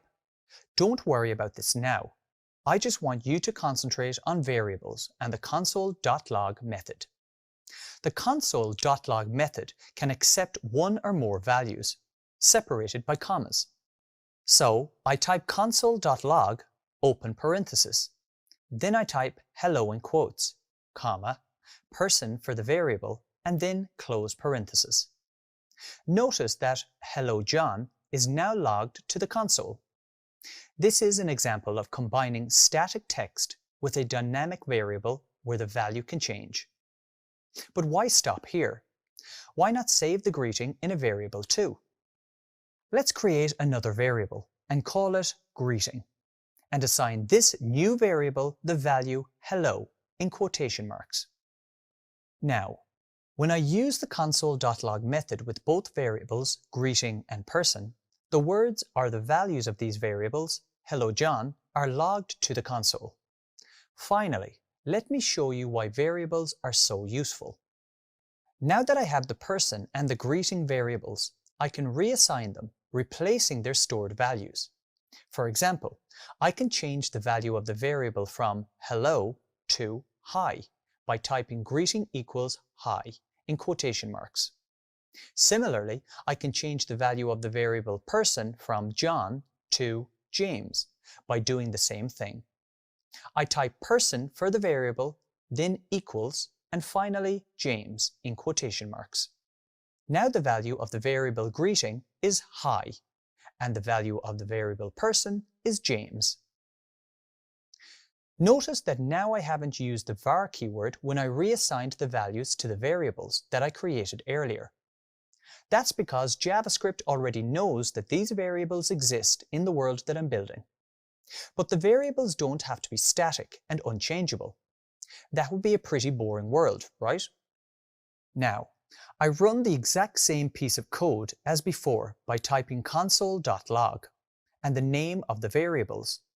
Notice that I'll get a completely different result logged to the console, hi James. This is very important because it allows me to use the same code and get different results. This is the power of variables. If you want to find out more, there is an additional reading at the end of this lesson. Congratulations! You now know how to create a variable in JavaScript. Variables allow us to make the exact same code produce different results, making our programs versatile. And that's it for this video on variables. Now that you've had some insight into how JavaScript's world building works, I hope you are excited to learn about more than just variables. Imagine for a moment that you are faced with the task of moving all your belongings to a new place. What steps would you take to make the process more efficient? Well, you'd probably start by sorting items and packing them into boxes, and then labeling those boxes so that you have an idea of what each one contains. After moving them, you put each box in the room it belongs, to make unpacking quicker and easier. You can also think of programming in a similar way to packing and moving boxes. You have many different data types at your disposal, but coding efficiently starts with knowing when and where to use them. In this video, you'll learn to identify the primitive data types in JavaScript. You will learn about their specific use cases and when to use each data type. There are 7 primitive data types in JavaScript. These are string, number, boolean, null, undefined, big int, and symbol. Let's begin by learning about the first two, which are strings and numbers. Let's say that you are building an e-commerce app for selling guitars. When a user views the page for the most popular model, you want them to see the name of the guitar, the description, the best guitar around, and the price of $375. Seems simple enough, right? But how can you ensure that the information displayed on screen is stored effectively so that the app can use it? You would do this by using the most appropriate data types. But what does data mean exactly? Well, each piece of information in your app has a different value, and all values are collectively referred to as data. But the values differ and therefore need to be stored differently. For example, you store the name and description as text values, and the price as a numerical value. In JavaScript, text values are known as the string data type, while numerical values are referred to as the number data type. From a programming perspective, making a distinction between numbers and text is important because they adhere to different rules. For example, to build a number, you simply type in the numerical values, but to build a string in JavaScript, the characters must be enclosed in either single or double quotes. There is also a difference in the number of combinations that the number and string data types can store. The number data type has a very wide range in JS, enough for most common use cases. However, it is limited up to a point, determined by JavaScript's calculation capabilities. The string data type practically has an unlimited number of combinations of characters. There is almost an infinite number of ways we can combine different characters into strings. Okay, so back to our app example. The data must be stored using different types. The price will be stored as a number, while the name and description will be stored as strings, with each one wrapped in double quotes. You now know that the string data type is great for storing values such as titles and descriptions, while the number data type is better suited for prices or any value that you would like to calculate. However, there are additional data types in JavaScript to help you tackle different tasks. Next, let's explore each of the remaining data types and their specific use cases to better understand how you might make good use of them. Let's think of each one as a box, like I mentioned earlier. The Boolean data type has only two values, true and false. This means that it is useful for making decisions. Sometimes it's necessary to know when a variable does not contain a value, and JavaScript has two data types to express just that. First, there is the null data type, which only has the value null and represents the absence of value. You also have the undefined data type, which can only hold the value undefined and usually refers to a variable that has not yet been assigned a value. The capabilities of JavaScript have evolved over time, and version ES6 introduced two new primitive data types to help with more complex tasks. One is the big int data type, which is like an extra large box that can accommodate a much greater range of numbers than the number data type. Finally, there is the symbol data type, which can be used as a unique identifier. Think of it as having multiple boxes with the same label and using different serial numbers to avoid mixing them up. In this video, you've learned about the various data types available in JavaScript. Remember that every data type has a specific use case, and knowing when to apply each one will make you a better coder. See you next time.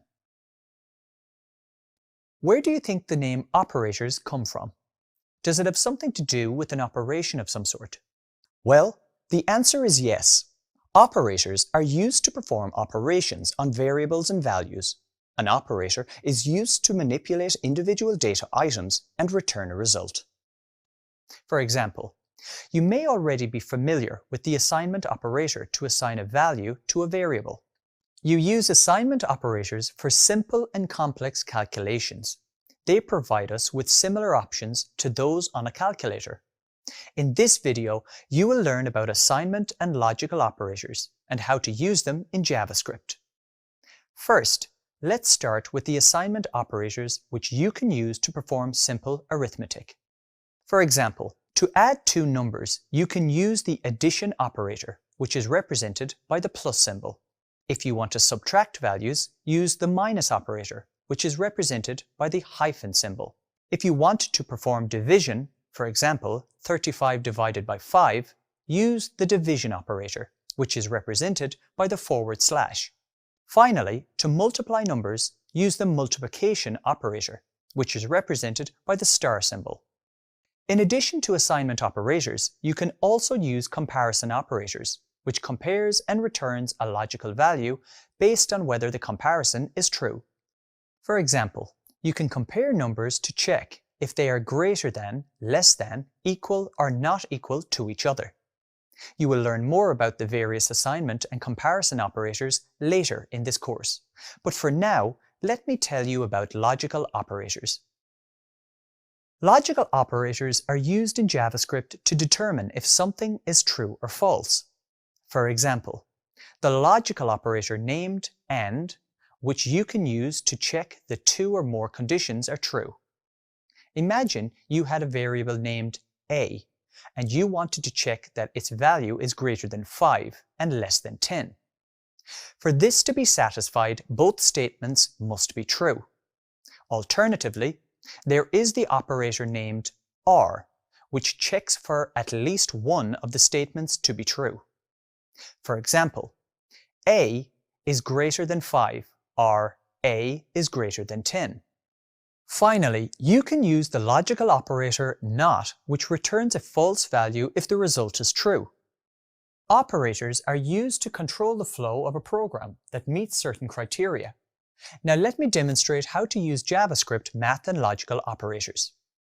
Okay, so I've opened VS Code here, and now let me demonstrate how you can use arithmetic and comparison operators in JavaScript.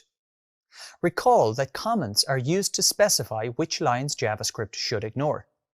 As you learned earlier, you can put almost anything inside comments. Notice I have two multi-line comments. The first one lists some arithmetic operators, and the second one lists some comparison operators. I also have several single-line comments. You already learned that JavaScript completely ignores comments, and here's the proof. I click on the Run Code icon. Notice that the output in the right panel will not show any values other than the expected additional info on the code that was run. Let me clear that for now and show you how to work with some arithmetic and comparison operators. I'm going to uncomment all single-line comments from lines 14 to 21, so that you can focus on each of these console logs separately. This will then allow me to demonstrate how each of these operators behaves. So let me delete the two // on line 14 and rerun this file. Notice I get the value of 4 outputted to the console, resulting from adding the values 2 plus 2. Okay, let me clear the console, comment line 14 and uncomment line 15. This is an example of adding multiple numbers using the plus operator. Notice when I run this, I get the output of 15. Let's do another one using the subtraction operator to subtract 18 from 20. If I run this, I get the expected output of 2. Next is multiplication, which is represented by the asterisk symbol. Here I will console.log the values of 2 times 3 to get the value of 6. On line 18, I use the / symbol for the division of 8 by 1. And notice when I run this, a value of 8 is outputted. Success! And that's it for performing simple arithmetic in JavaScript. Okay, let me clear my screen again. Now I want to demonstrate how to work with comparison operators. Notice on line 19, I use the greater than symbol to check if 3 is greater than 2. Run it, and indeed it is. I get an output of true. On line 20, I use the greater than symbol to check if 2 is greater than 3. And since it's not, I receive an output of false. These words true and false are special kinds of values used in JavaScript. Don't worry too much about them now, as you will learn more about this later. For now, I just want you to focus on the final line of code. This checks if one value is equal to another value. It's important to remember that you need to use the equal symbol twice for this comparison operator to be valid. This is because the single equal symbol is used for the assignment operator, like when you assign a value to a variable. Okay, so I would expect the value of 10 to be equal to 10, so let's run it to find out. And it is. Notice a value of true is outputted to the console. Congratulations! You have now learned how to work with operators in JavaScript. This is a must-have skill in your development toolkit, as they are used in many areas of programming. Great work! In JavaScript, like in other programming languages, there are different data types. The number data type is the foundational part of JavaScript as a programming language because it represents both integer and decimal point numbers. Without it, you wouldn't be able to code. And with such a crucial data type, we better get started right away. So let me demonstrate the number data type.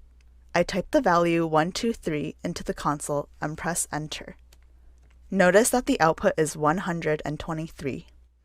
Next, on a new line, I type a decimal value 123.456, which is also a number data type. I press the enter key again and get the decimal value 123.456. In JavaScript, we can use numbers to perform math operations. For example, I can code 2 plus 2 and get the value of 4 returned. Just like in regular mathematics, we use the plus symbol for addition. Similarly, use the minus symbol to perform subtraction. For example, 4 minus 2 returns the value of 2. For multiplication, use the asterisk or star key. So, 4 times 4 will return 16. For division, use the / key. 16 divided by 4 returns the value of 4. You can use a double star sign to perform exponential calculations for slightly more complex arithmetic. For example, 10 to the power of 2, 10 times 10, will return 100.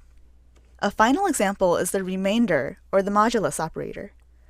This checks how many times you can fit one number into the other and then returns the remainder.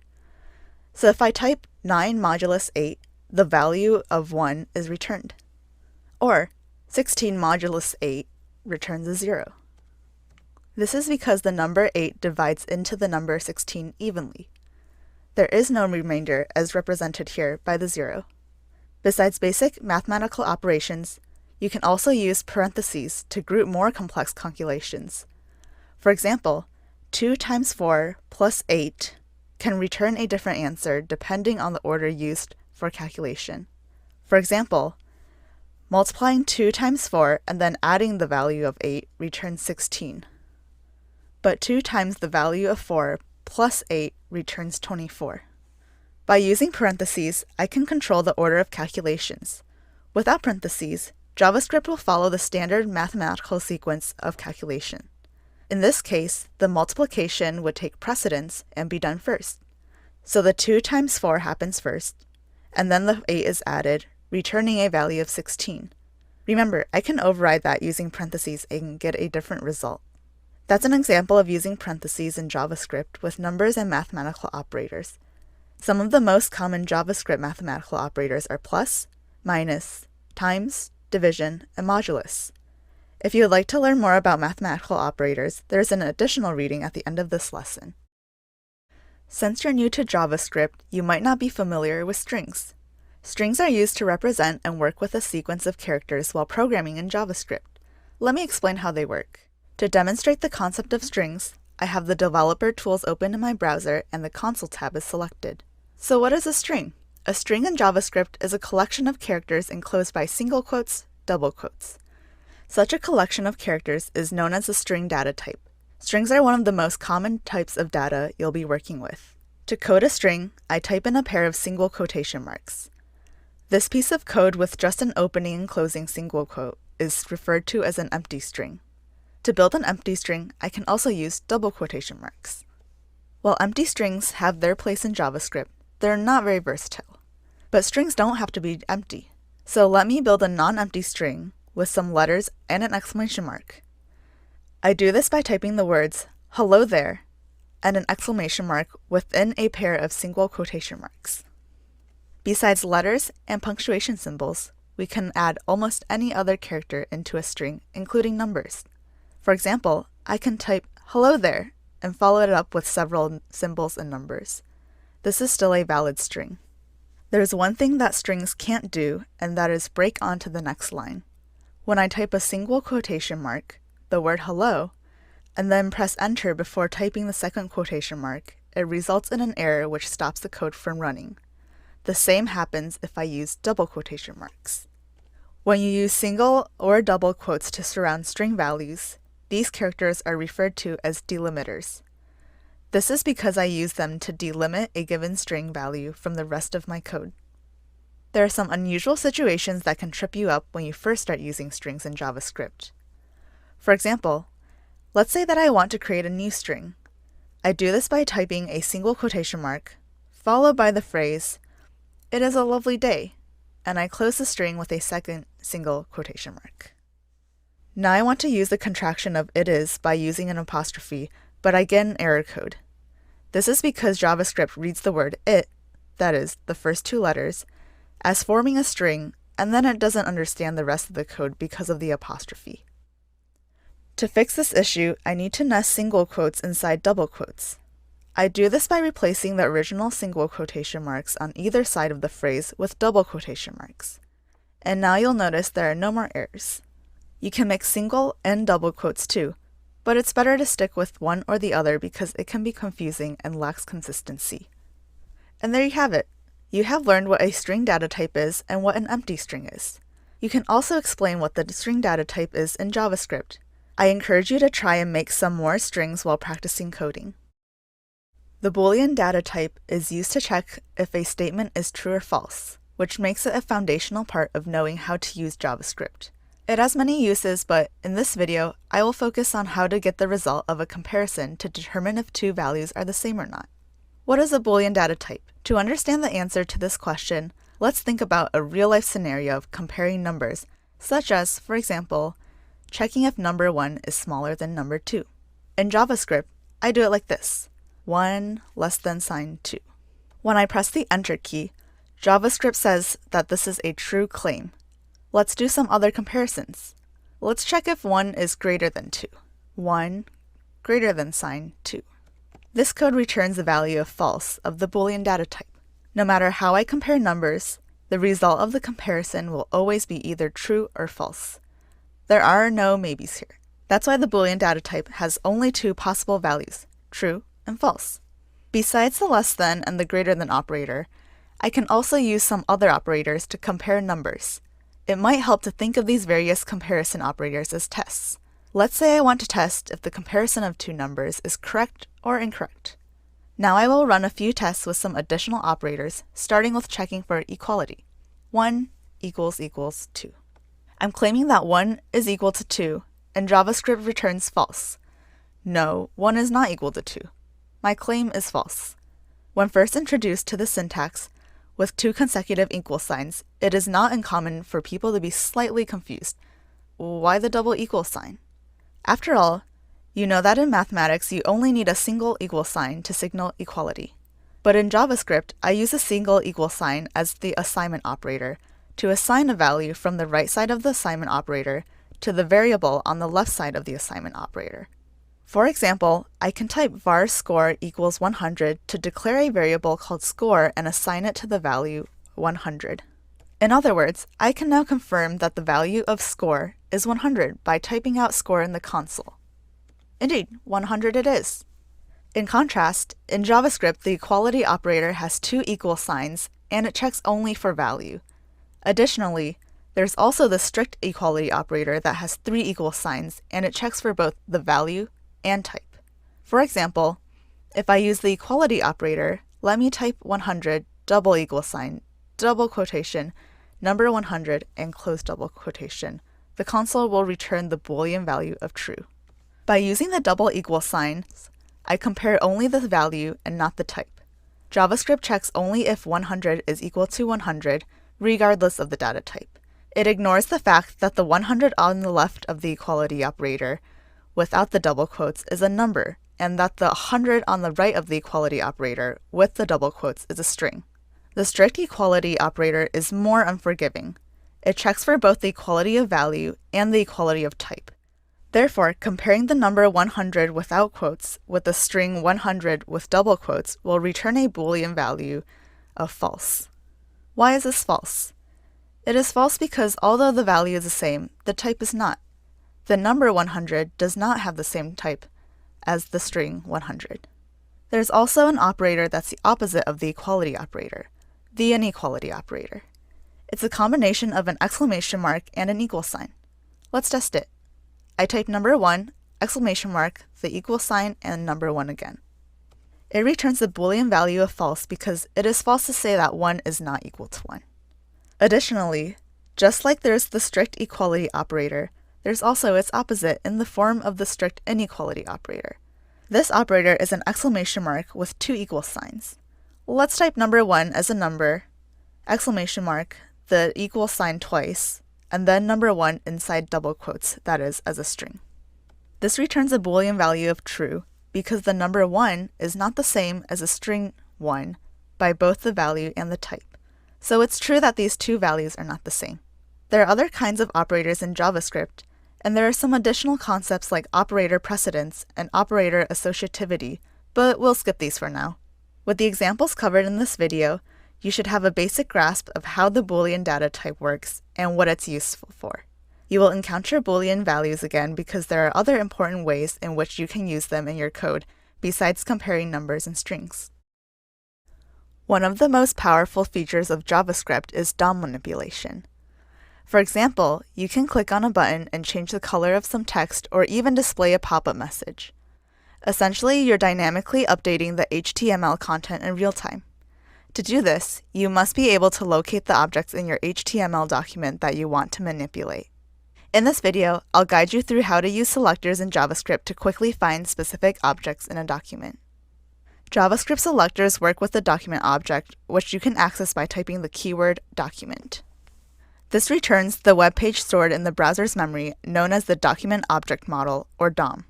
Alternatively, I can run a console log on the document keyword to get the same result.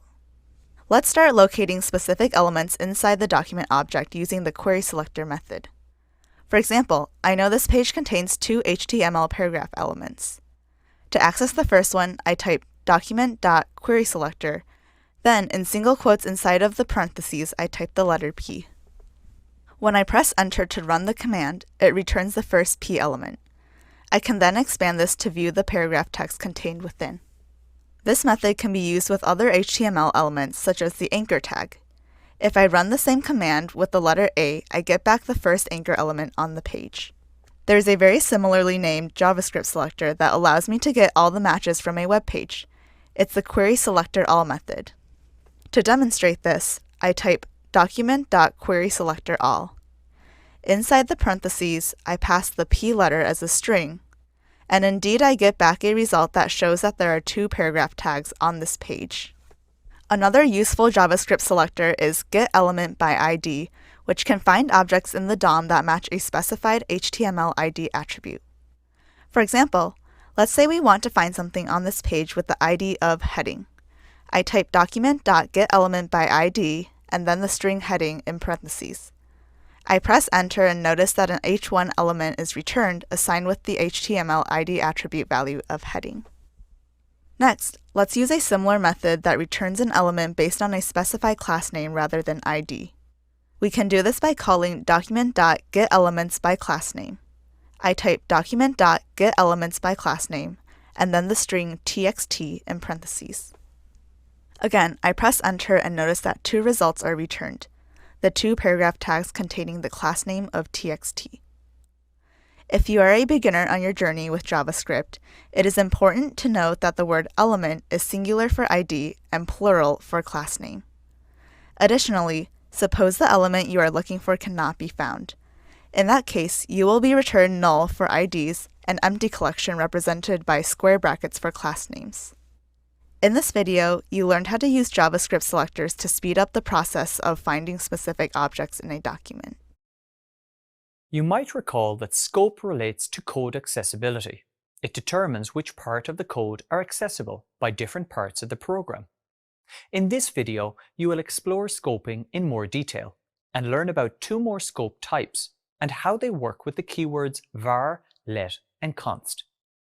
You may recall that all the code outside of functions is referred to as global scope, and all the code inside of a function is known as local scope.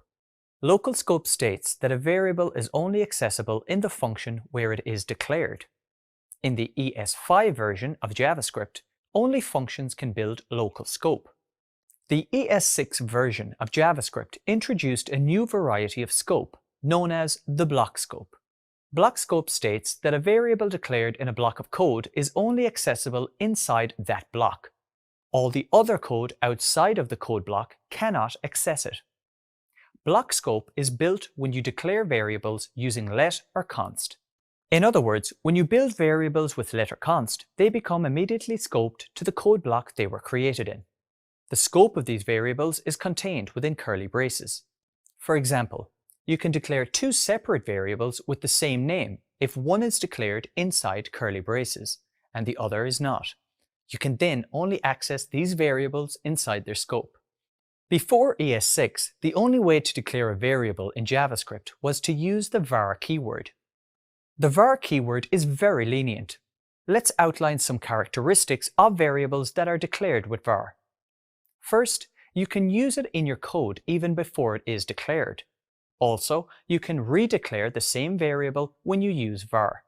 And the variables are scoped to a function, or if they are declared outside a function, their scope is global.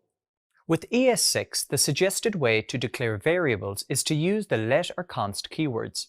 Its syntax is very similar to the var syntax, only the keyword is replaced. For example, let's say you want to declare a variable named user and assign it to a string set to the value of Miranda. In ES5, you use the keyword var, the variable user, the equal operator, and then the string value Miranda inside double quotes. In ES6, with let and const, you use the same syntax, only changing the var keyword to either let or const. Note that the syntax is very similar. Okay, so you might be wondering what's the difference between var, let, and const? The simplest explanation is that the behavior of let and const is more strict. With a let or a const variable, you cannot use it in your code before you declare it. You cannot redeclare it using the variable keyword, like you can with var. Finally, it's scoped to the block, even within if statements and loops, like the for or while loops. If you are new to JavaScript, it may be confusing as to when to use either var, let, or const. A pro tip is to remember it like this. Use let if the value might change in the future, and use const if the value will never change. In this video, you learned how the scope of variables changes when you use the keyword var in ES5 JavaScript and when you use the keywords let and const in ES6 JavaScript. Great job. Have you ever wondered how, when you turn on the dial or press a different button on your washing machine for a specific wash, it just knows what to do? You select sports wash and the machine runs a wash cycle at the same temperature every time. Or you turn the dial to synthetics and the machine runs a wash for the exact same length of time each time. Functions work just like this, running the same set of stored instructions repeatedly without requiring you to adjust the settings every time. Over the next few minutes, you'll learn about the advantages of using functions in JavaScript. You will learn how functions are structured and how to declare a function in your code with the use of parameters. Finally, you will discover how to call or invoke a function with your code with the use of arguments. But first, what is a function and what does it do? One of the basic principles of programming can be summed with the acronym DRY. In other words, don't repeat yourself. And it's thanks to functions that you can avoid repetition. With functions, you can take several lines of code that perform a set of related actions and then group them together under a single label. Then, when you need to run the code that you've saved, you just invoke or call the function. You can run the code as many times as you want. For example, suppose you want to add two numbers. The process could be as follows. First, create two variables a and b, and assign each a number value. Then create another variable, c, which holds the value of a and b added together. Finally, output the value of c to the console. This piece of code works and adds two numbers together. But what if you want to execute this code more than once? Well, you can do this by placing this block of code inside a function. You declare a function by typing the keyword function, then space, and then the name of the function. You can name the function nearly anything you want. In this example, it's named add2nums. After the function name, place a left and right parenthesis. Finally, place a left and a right curly brace to complete the function. The code to be executed will then be placed in between the left and right curly braces, and this is known as the body of the function. It's important to remember that a function declaration on its own doesn't execute the code. It's just specifying what operations should be performed once the function is executed. To run the function's code, you need to call or invoke the function, and this is achieved by typing the function named followed by the opening and closing parenthesis. Instead of saying run a function, developers may say that they call a function or invoke a function. But don't worry, all these terms mean the same thing: to execute the code inside the function's body. Next, let's explore another major advantage of functions: the use of values. Did you notice how the add2nums example was just adding the numbers 10 and 20? These numbers are our chosen values for this function. But this is just one example of the use of values. With functions, you can use any values you want. Take, for example, the add2nums function created earlier. The function accepted no arguments. In other words, no parameters were defined. While variables can be used to produce results, there are limitations. As variables, a and b have specific values, and the function would always give the same result. So, let's change this function to make it more flexible. To do this, you need to pass values to the function. These values are known as function parameters and are placed inside the function definition. The values passed to the function are called arguments. Let's explore this a little further now. By setting a and b as parameters instead of using variables, I can easily plug in any two numbers that I want to add. Parameters are sort of like variable names. They allow us to set changeable values on each function call. Functions with parameters can accept any kind of value and result in clean, more efficient code. Building functions this way allows you to write flexible functions that can be reused with various values as many times as you need. For example, by passing values as arguments to our function add2nums, we can call it as many times as we want. And as long as we send it two values, it will add them together and output the result. In this lesson, you learned about functions in JavaScript. First, you created a function without parameters and assigned fixed values inside the body of the function itself. Then, you learned about function parameters to pass values to functions. It's important to remember that function parameters act sort of like variable names. The actual values that these variables will be assigned will come in the form of function arguments at the time the function is invoked. You're now familiar with the advantages of using functions, declaring a function with parameters, and calling a function with arguments. Working with functions is common in day-to-day development and is one of the core skills a developer needs to master as they help you write more efficient, reusable code. Did you ever think of the functions your TV remote does for you? It allows you to make changes to your TV. You can think of the DOM like a TV remote that lets you change the web page content on the screen. It even allows you to replace only certain parts of the page, such as an image or the heading, or both. A remote, however, has certain limitations. You can only change the channel, contrast, brightness, and volume. The DOM gives you much finer-grained control than a TV remote ever could. For example, imagine you can change what characters in a TV movie look like with a few simple commands while the movie is playing. The DOM allows you to change properties of objects on a web page. You can think of the DOM as a superpower remote for websites. It gives developers power in how they can manipulate and update web pages. The DOM is in the form of a JavaScript object with nested objects for different parts of the page. These objects have nested objects of their own until the entire HTML file is mapped out in what looks like a tree structure. The DOM is the model of the HTML file saved as a JavaScript object in your browser's memory. The browser automatically builds the DOM for every web page that it downloads. For example, if you type a URL into your browser's address bar, the browser will fetch the web page that exists on this domain.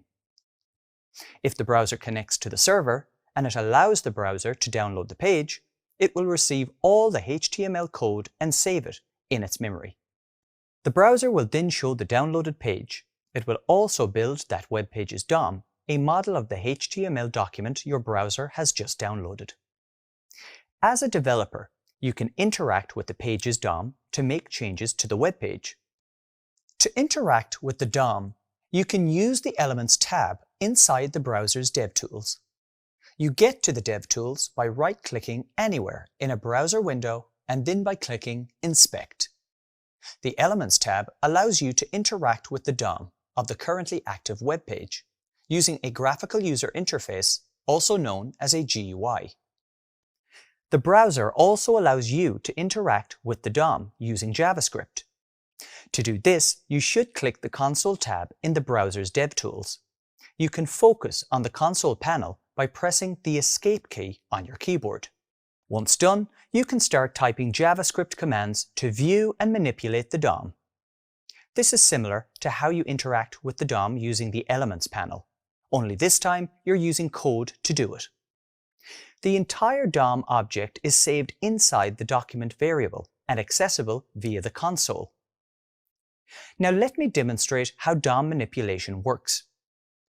Using the document object model allows us to manipulate live websites. For example, I've opened my browser and loaded the example.com webpage from the internet. I want to add a heading 2 HTML element to this webpage using the DOM. Once again, I have the developer tools open in the window to the right, and the console tab is active.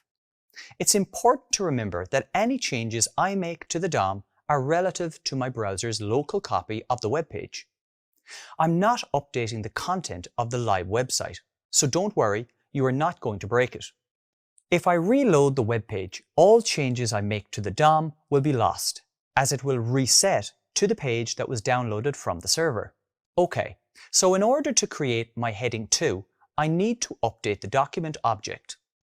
To do this, I type document dot and then the method createElement. Then, inside the open and close parenthesis, I type the name of the HTML element that I want to create, which is wrapped around single quotes. What I am doing here is passing the tag names as a JavaScript string. Finally, I'm going to assign this statement to a const variable. So, I type const h2 and then the assignment operator. I press enter, and now I have successfully built my h2 element. You may notice that the web page on the left has not been updated with the heading 2. This is because although I now have a h2 element saved in JavaScript's memory, I still need to attach it to the DOM structure. Currently, it's not a part of the document object.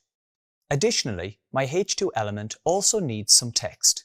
Without it, even after adding the h2 element to the document, there would not be a visible change on the page because the added h2 element, although being a part of the DOM, would have no text inside. In other words, it would be blank. Let's fix these two issues now. First, I'll make some updates to my h2 element. I'll add some attributes and some text using the innerText method. I can run this on my h2 variable. I type h2.innerText and then assign a string with a value of this is an H2 heading. Next, I want my heading 2 element to have an ID and a class HTML attribute. To do this, I need to use the setAttribute method. So I type h2.setAttribute, which takes two parameters. The first one is the attribute's name, which is ID, and then the value of the attribute. For this example, I'll name it subheading and press enter. Notice that inside the parenthesis, the name and the value are wrapped in single quotes and separated by a comma. Next, I need to use the setAttribute method again, this time for the class attribute. I've pasted the same line of code, and now I just need to change the word ID to class. And for the value, I change this to secondary and press enter. Finally, I'm ready to append my H2 object to the DOM. First, I can test that my code is correct by typing H2 and noticing the HTML structure's output. This looks good to me, so let's add it to the DOM. I need to run the appendChild method on the document body to do this. So now I type document.body.appendChild, and inside the parenthesis, I place my HTML structure stored in the variable H2. Success! My object is appended to the body of this web page, and the heading 2 text displays in the browser. You should now be able to explain the basics of DOM manipulation and use some of the most common DOM manipulation methods. Let's say you are using a web page on your computer and you click a button, or you tap the like icon on a friend's picture on your phone. In JavaScript, the button click and the like icon tap are examples of user-triggered events. Events are happening all the time. You can use JavaScript code to listen for these events. You can even choose the parts of the page on which you are listening for events. Let me describe an example. You might want to listen for a click event on an Add to Cart button. Once you capture such an event, you might want to run some JavaScript code. For example, I can add a circle with the number 1 on it next to the shopping cart icon to indicate that there is now one item in the shopping cart. If the same event gets triggered or fired again, our event handling code then handles the event by updating the count in the circle next to the shopping cart icon. The circle then displays the number 2 to indicate that there are 2 items in the cart. In JavaScript, the function that handles captured events is known as the event handler. Let me demonstrate how to listen for an event by using the addEventListener method. Okay, so I'm back in the console here, and let me demonstrate 2 ways to set up an event listener for HTML elements on a web page. One of the easiest ways to listen for an event is to use the addEventListener method. You can do that on a given HTML element. For example, suppose I want to listen to the click event on the body of this example website. First, I need to get a reference to the body element where we want to listen to this event. In the console of the browser developer tools, I type document.querySelector and then the name of the element inside of the parenthesis. For this example, it's body, and I enclose it with single quotes. Next, I want to assign the body object to a variable, so I type const target equals to assign the body object to the target variable. I've named this variable target because it's the target of our click event. Now I can create a function that will be run when this target is clicked. So I type function handle click, and then in the function body I console log the string clicked the body. The next step is to run the addEventListener method on the target element. So I type target.addEventListener. Then, inside the parenthesis, I pass it 2 arguments. The first is the event type click as a string value, and the second is my handle click function. Okay, so my code is now ready. Let me test it by clicking the web page. Success! Notice that the text is output to the console. In addition to the addEventListener method, an alternative way to listen for events is by using HTML event attributes. Before doing that, let me first write a second click handler function named handle click2. Once again, I console log a string inside the function body. This time, it will output the phrase clicked the heading. Next, I need to open the Elements panel of the developer tools and expand the view for the div element. Then the heading element should be visible. I right-click the H1 element and click Edit as HTML. Then after the H1, I create the attribute by typing onClick equals, followed by my function name, handleClick2, with a pair of parentheses at the end. Finally, I click outside the element to save the change and return to the console tab. Notice that when I now click on the heading in the web page, the phrase clicked the heading and clicked the body is output to the console. Basically, this single click has triggered two different event listeners, but notice that if I click outside of the heading, it only triggers the event listener that listens for clicks on the entire body element. In this video, you learned how to write an event listener using the addEventListener method, as well as by writing a function directly as a HTML event attribute. Great work. You are developing solutions, but you need to save some time and build faster. What if some of your build problems have already been solved for you? Well, it's true. Someone has already figured out many key development processes, and they are contained in frameworks and libraries that are used every day in software development. So, what exactly are frameworks and libraries? Let's say you are not a developer, but instead you work as a carpenter. You make chairs and sell them online. As a carpenter, you don't design a new hammer for every chair you make. It makes much more sense to use an existing hammer. But of course you are a developer. As such, it's important for you to know that to speed up development, developers use already developed frameworks and libraries in their application development. These might be open source, meaning that the source code is freely available for anyone to modify and build from. There are thousands of open source libraries and frameworks available, or they might be proprietary, ones that are licensed or developed internally. Many developers use the terms framework and library interchangeably. So, what's the difference between them? Libraries are reusable pieces of code that can be used by your application. They are purpose-built to provide a specific functionality. To give a more technical example, you're building a small e-commerce website. When a user wants to register, they need to provide their email address. Email addresses, while easy to read, can be complicated to validate. In fact, email addresses are defined across several technical specifications. That's a lot of reading just to validate an email. Even if you do read through all the specifications, there's no point in spending hours or even days implementing their standards because you have access to so many readily available libraries to validate email addresses. It is for specific functionality, like validating an email address, that libraries are useful. A developer simply uses the library to access the functionality they require, and as a result, they can have more time to continue focusing on the development of their application. Frameworks, on the other hand, provide a structure for developers to build with.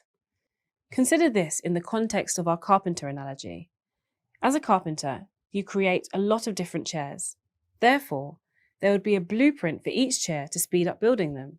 You can decide the type of wood to use, but the dimensions and style of the chair are always the same. Frameworks act as a structure where the developer provides their own code that the framework interacts with. For example, there are many frameworks for developing web applications.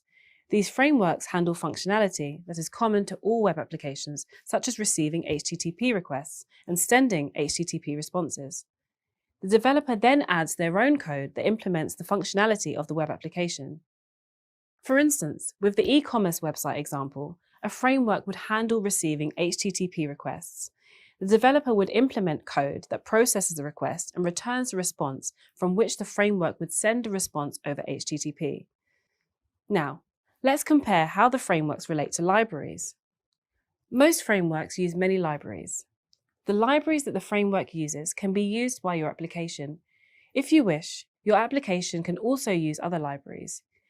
You also need to consider when to use a framework and when to use a library.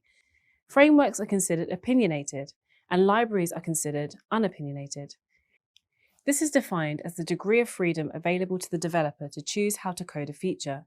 The opinionatedness will vary between frameworks, but by definition, they will always be more opinionated than a library. Frameworks define the libraries, flow, and control of an application. Whereas with libraries, those are left to the developer to decide. As with everything, there are advantages and disadvantages to both.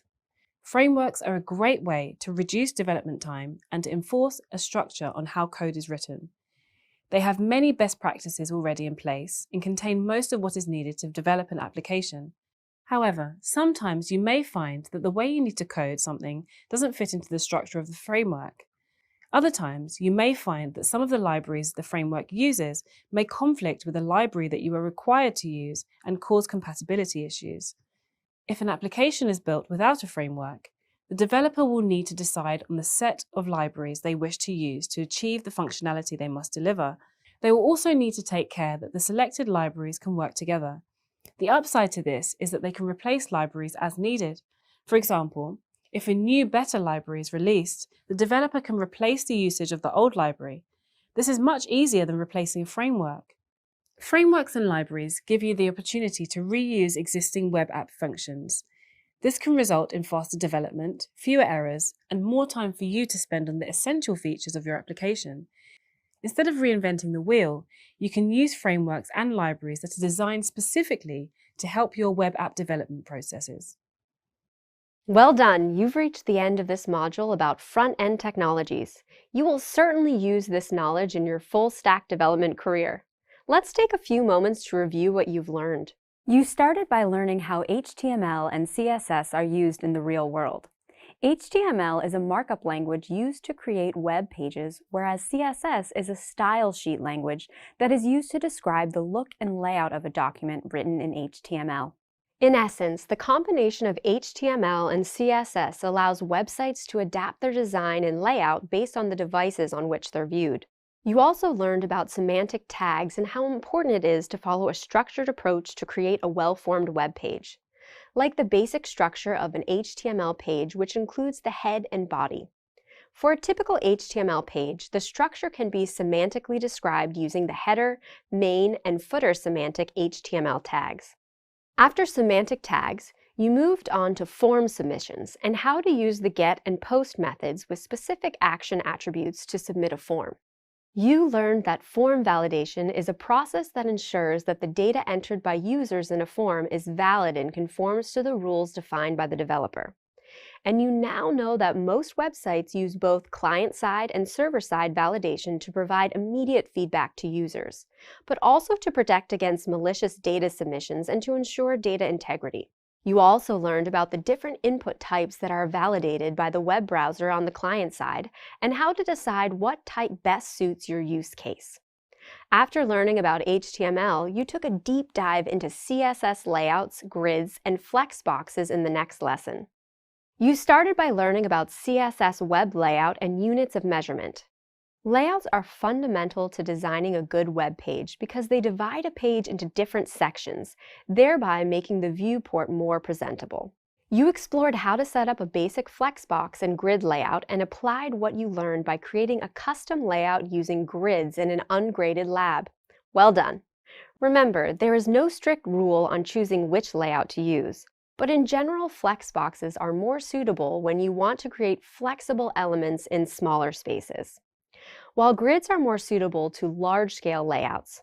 The lesson also covered how to work with CSS selectors, pseudo-classes, and pseudo-elements. Ultimately, you should now know how to use CSS selectors, like attribute selectors, to apply rules to different HTML elements with varying degrees of specificity. Remember, pseudo-classes are state-based selectors, which means that they allow you to select elements based on their state, for example, the hover state. Whereas pseudo-elements help you style a specific part of an element. For example, you can apply styling to only the first word or line in a given element. You also learned that you can combine more than one selector, so you can apply rules to elements based on their relationship with one another. And with pseudo-class selectors, you can improve the interactivity of your web pages without having to add overly advanced styling. You also now know that pseudo-elements help you style a specific part of an element. But keep in mind that the lesson on CSS covered the fundamental selectors, but there are many other selectors that are worth exploring. Next, you learned about JavaScript, the language that builds interactivity into web pages. Almost every website runs JavaScript in some form or another. Using JavaScript, updates are displayed in real time on users' devices. Examples include interactive maps or adding an item to a shopping cart when you click a button. You learned why developers use variables and how to declare them. Remember, variables allow you to make the exact same code produce different results, making your programs versatile. Next, you learned about the different data types and their specifics, and that it's important to choose the appropriate type for every use case. Like the number data type, which has a very wide range in JavaScript and is usually enough for most common use cases. And the string data type that practically has an unlimited number of combinations of characters. But to use variables, you need operators. You learn that operators perform operations on variables and values to manipulate individual data items and return a result. You then moved on to JavaScript interactivity, selectors, and event handling. And this is all part of one of the most powerful JavaScript features, DOM manipulation. You now know how to interact with the Document Object Model, or DOM, of a web page to make changes to it. For instance, by using the Elements tab inside the browser DevTools, you can interact with the DOM of the currently active web page using a graphical user interface, or GUI. And you learn that event handling is the function in JavaScript that listens to events, such as a user clicking on the cart button. You should now be able to capture user input and process it to manipulate what is displayed to the user. To do this, you learned how to locate the objects in your HTML document using JavaScript selectors. After completing the lesson about JavaScript interactivity, you should be able to identify the JavaScript selectors, event handling, API call, and DOM manipulation in this code snippet. Lastly, you learned about the front-end libraries and frameworks that you can use in your developer career to streamline your coding.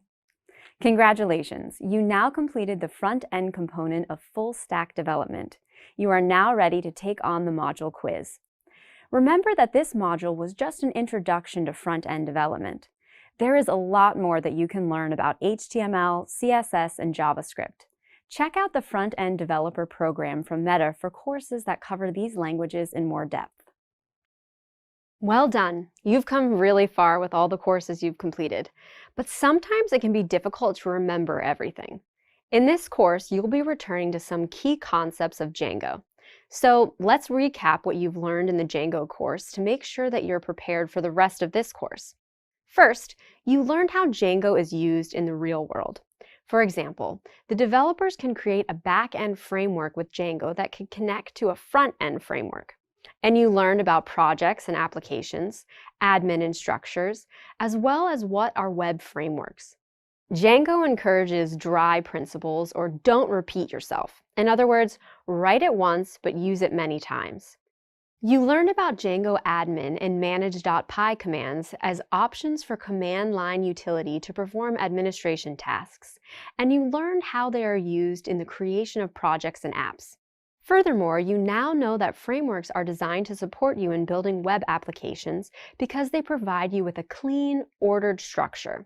Also, recall the benefits of using the Django framework, which includes speed, feature-rich classes, security, and scalability.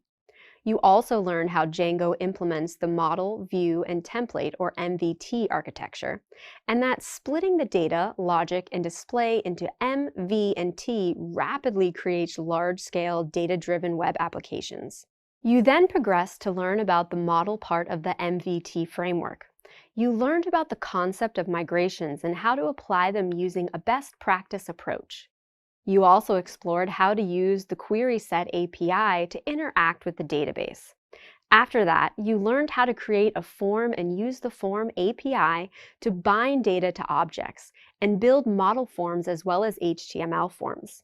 Then, you learned how to use the Django admin panel to add and control the permissions of users and groups.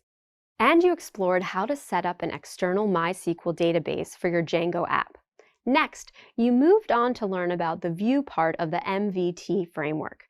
You learned how to create views and view logic that can process basic HTTP requests.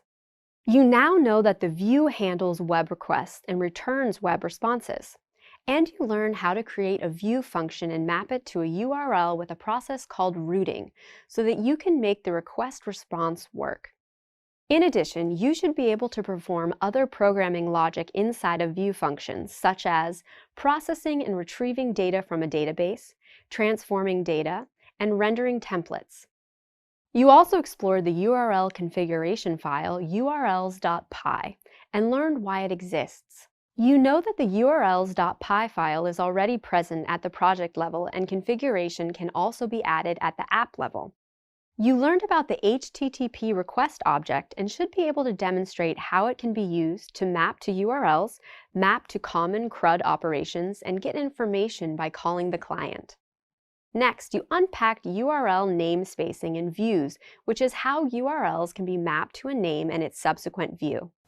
You also practice URL parameters and query parameters.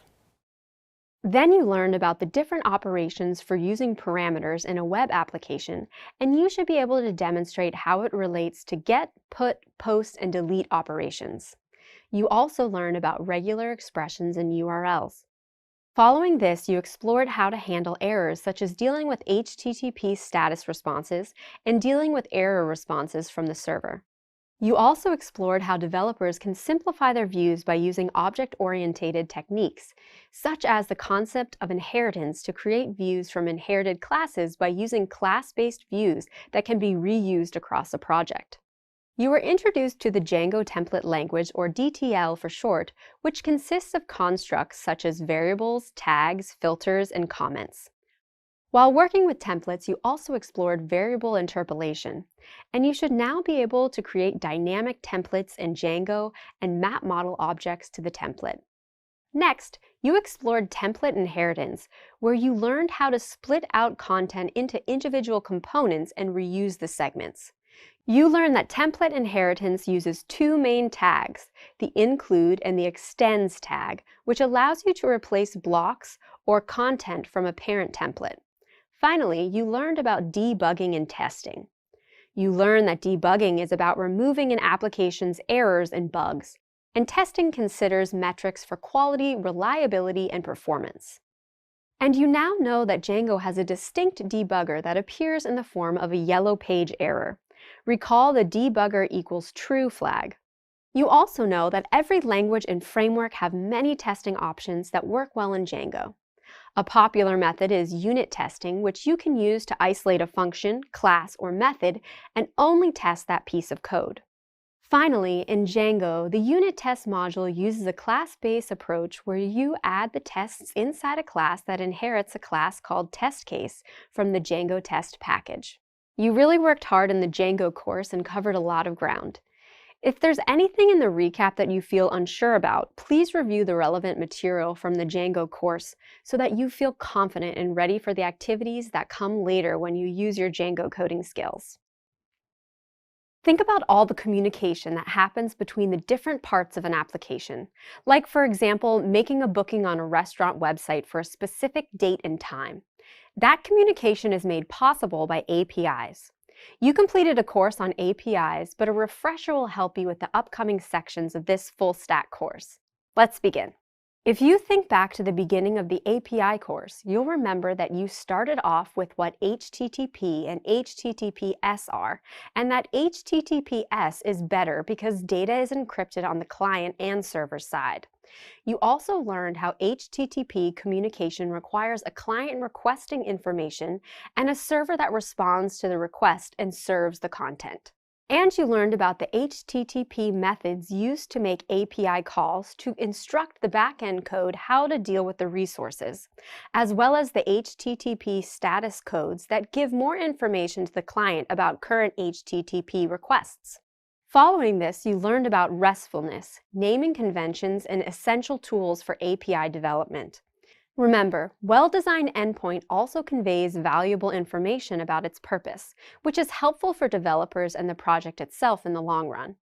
Common naming conventions include use lowercase URI formatting, indicate hierarchical relationships with a /, use nouns for resource names, and avoid file name extensions.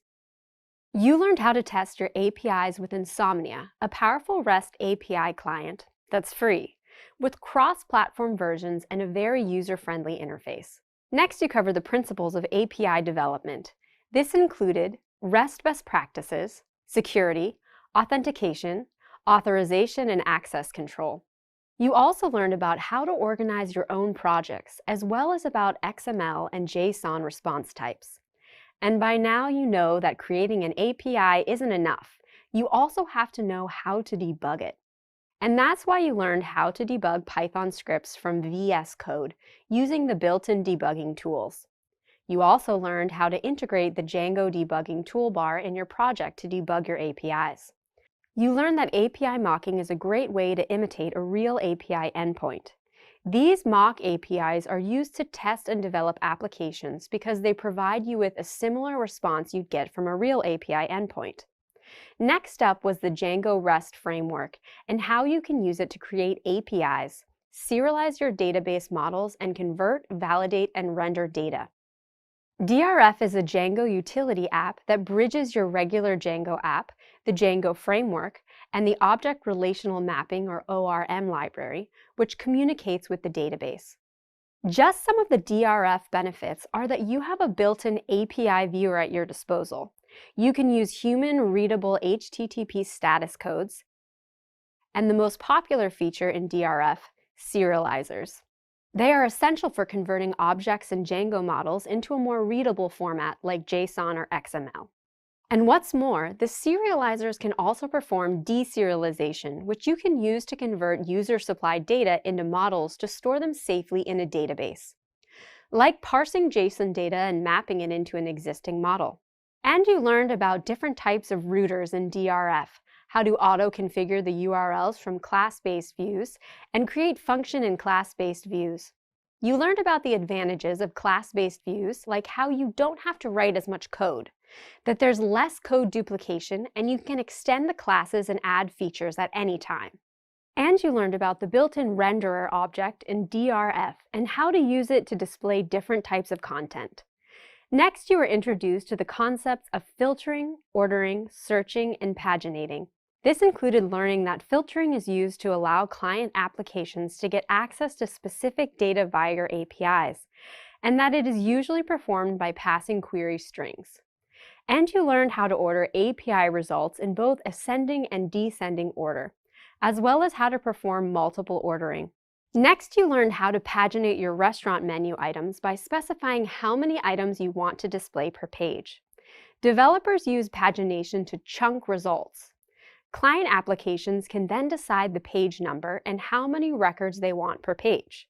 Pagination helps the server to perform better by consuming less resources.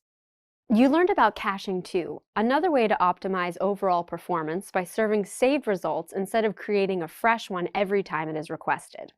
You learned about data sanitation and that it is important from a security perspective because unsanitized data can cause vulnerabilities.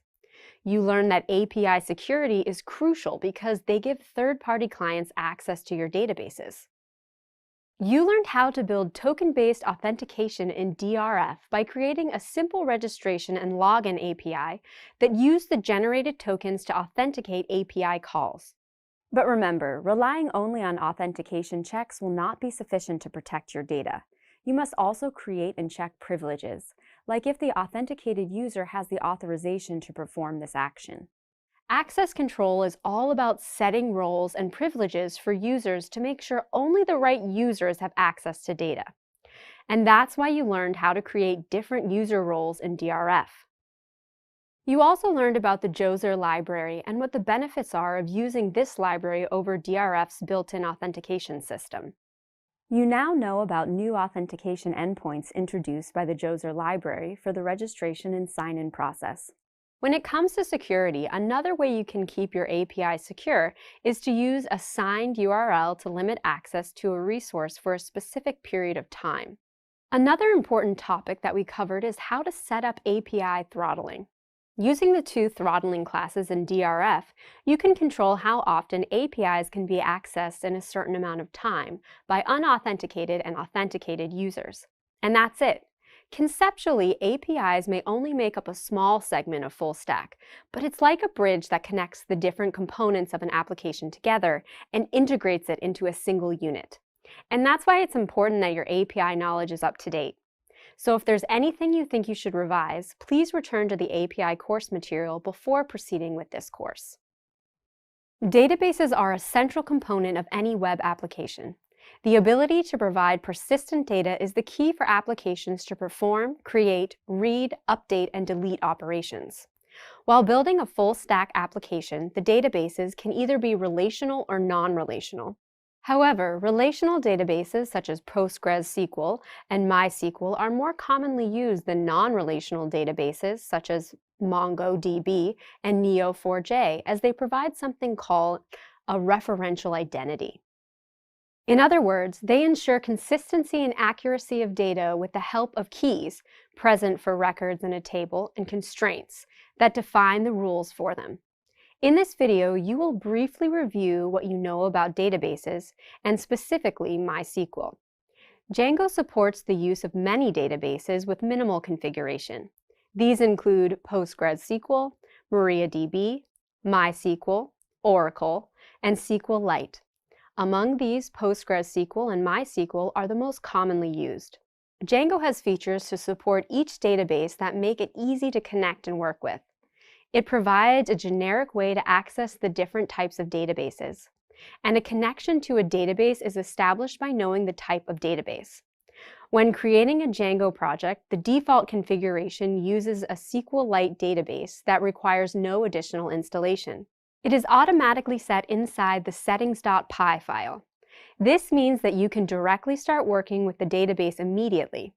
SQLite is known as a user-friendly zero-configuration database, and there are many advantages to using it. You don't need to install anything to support the database, as it doesn't run as a server process. This means the database does not need to be started or stopped, and it doesn't require additional configuration files. As a result, this type of database is suitable for small projects or rapid prototyping.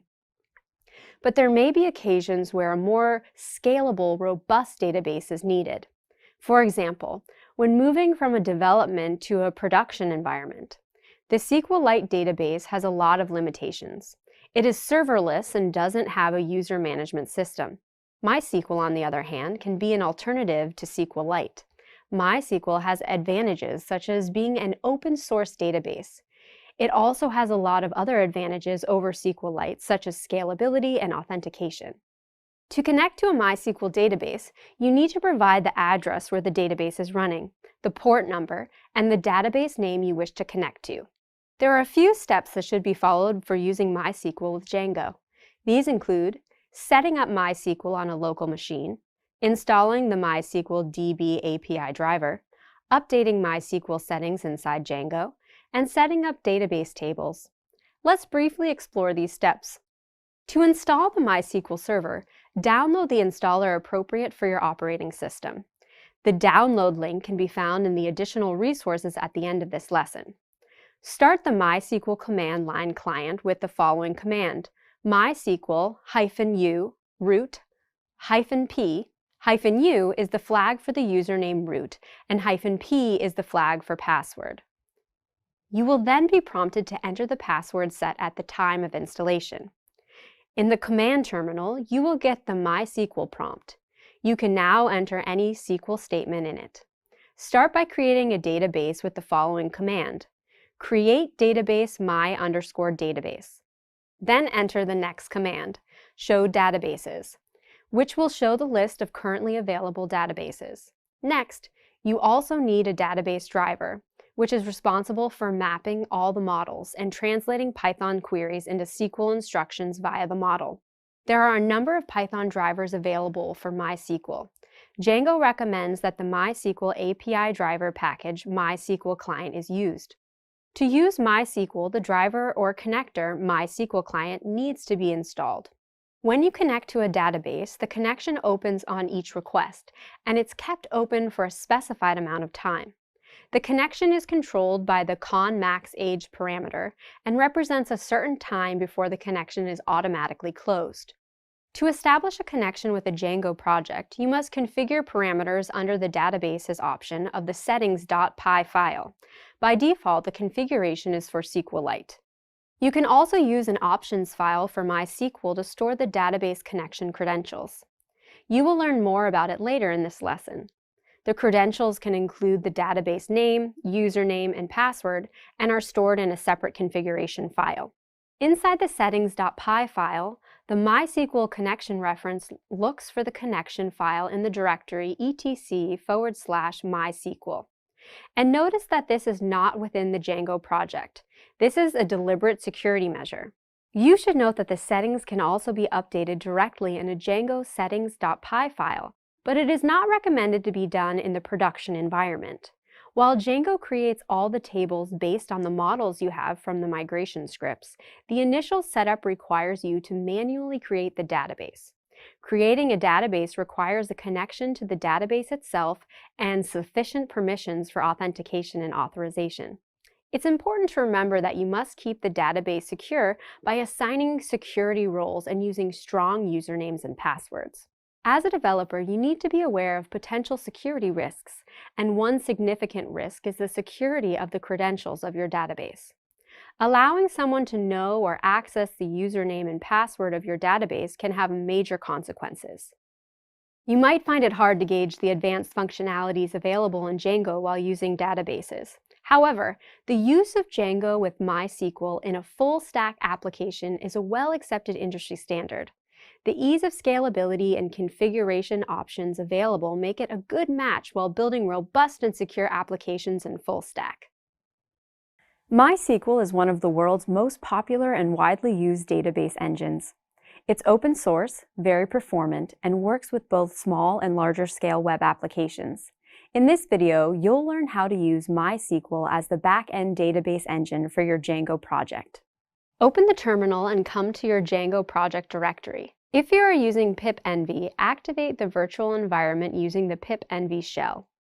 To avoid dependency conflicts, you should always use a virtual environment for your Django projects. And pipenv is a great tool to manage your dependencies in the virtual environment easily. Django needs a package called MySQL Client to communicate with the MySQL database. To install this package, apply the following command in the terminal inside your project directory: pipenv install MySQL Client. If you're not using pipenv or configured your virtual environment manually, use pip or pip3 or your preferred package manager to install the MySQL Client package. For example, pip install MySQL Client or pip3 install MySQL Client. Now connect to the MySQL server from the terminal using this command: MySQL u root p. If MySQL is running on a different port number than 3306, for example 3307, you need to specify it as well, like MySQL u root p 3307p. By default, the host name for MySQL is localhost. If it is different in your computer or server, you can specify it with a H switch, like this: MySQL u root h 127.0.0.1p. Now create a database called Little Lemon in the MySQL shell using a create database command. Create database Little Lemon. You can apply the command show databases to see if the database was created properly. This command will display all the databases available in your current MySQL setup. You're done here. Exit the MySQL shell using exit command. Now, return to your Django project directory and open the settings.py file. There is a section named Databases, which is currently configured to use the SQLite database that comes with every Django project. In this line, where it is mentioning SQLite 3 to use as the database engine, replace SQLite 3 with MySQL. Write the database name as Little Lemon. You need 4 extra settings to connect to the MySQL engine. These are host, user, password, and port. For host, write localhost or the host name your MySQL setup is using. For example, 127.0.0.1. The default username for every MySQL setup is root. So use that as the user. If you created a different username for your database, then use that username. Just note, never use the root user in the production server because root user has full access to every database and MySQL settings, and any misuse could cause serious damage. For the password, write the password of this database username. And finally, if the MySQL engine is running at the default port number, 3306, you don't need to specify it. But if it's running on a different port, for example 3307, you can write it like this. And you're done. It is really simple. Now it's time to check if everything is working perfectly. Return to the terminal. Inside your project directory, make migrations using python manage.py make migrations, and then run the migrations using python manage.py migrate. If the MySQL setting is correct in the settings.py, you can see the migration is running successfully. Congratulations, you have successfully connected your Django project to MySQL. Now let's connect to the MySQL shell one more time to check if Django migration really created those tables in the MySQL database. Select the database you created previously using this command. Use Little Lemon. Now list the tables created by migrations using this command, Show Tables. Excellent. Now you can see the list of the tables created by Django migrations. In this video, you learned how to successfully connect to the MySQL database in your Django project, and you learned how to use the MySQL shell. You also learned how to change the settings in the settings.py file to make a successful connection if your MySQL setup runs with a different host name and port number. Forms may appear to be simple components of web development, and therefore an aspiring developer like yourself might not be so interested in learning more about them. However, forms are in reality the primary elements of user interactivity on the web. It is the backbone of data exchange. For example, the comments you make on social media platforms are effectively done via forms. So are reviews users give on restaurant apps. By now you should know that the front-end component of full-stack applications generally involves HTML, CSS, and JavaScript. However, Django provides alternatives to this conventional approach to creating forms. Other than templates, Django provides an easy way to generate forms using a form API and model form class. This video will give you a quick overview of what you've learned about forms, model forms, and how they can be generated using the Django framework. Developers use the form class in Django to automatically generate HTML form elements from classes. In Django, the most common form submission is a POST request, which will send the data via the POST body. The server-side code handles the incoming request and processes the data on the back end. In comparison with creating forms using HTML, Django makes it much easier to work with forms, especially large forms. Let's explore an example. Suppose you create a basic form using HTML to submit a name. You can use a label to display text describing what the input should be. The input set to the type text accepts input from the end user. In this example, the input stores the name. The second input of the submit type is a button that displays the text, Send Name. When the button is pressed, the action will be triggered to make a POST request to be processed by the order view. And this is all defined in the form action and form method attributes. While this process works well, the code can become tedious and complex when dealing with large forms. For example, forms can have many different ways of gathering data with conditional flows.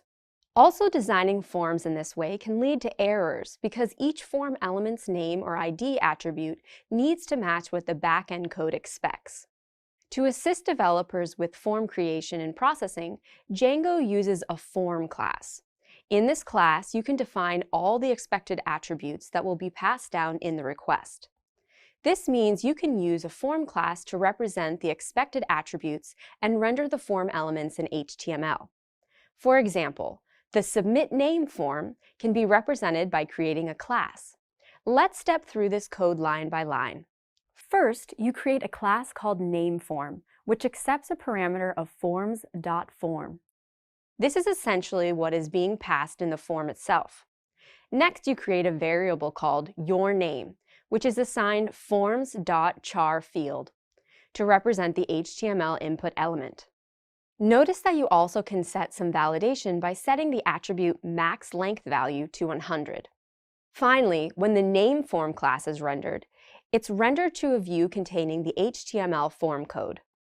For developers, the advantage of creating forms in this way is that it's much easier to manage any changes to the form. Instead of worrying about the names of inputs matching with the server-side code, this is handled entirely by the form class. Let's explore another type of form used in Django, which is the model form. Model form goes one step further by providing a way to store data too. Sending data to the backend using the post method requires you to persist the data somehow. A model in your application will represent the table to store this information.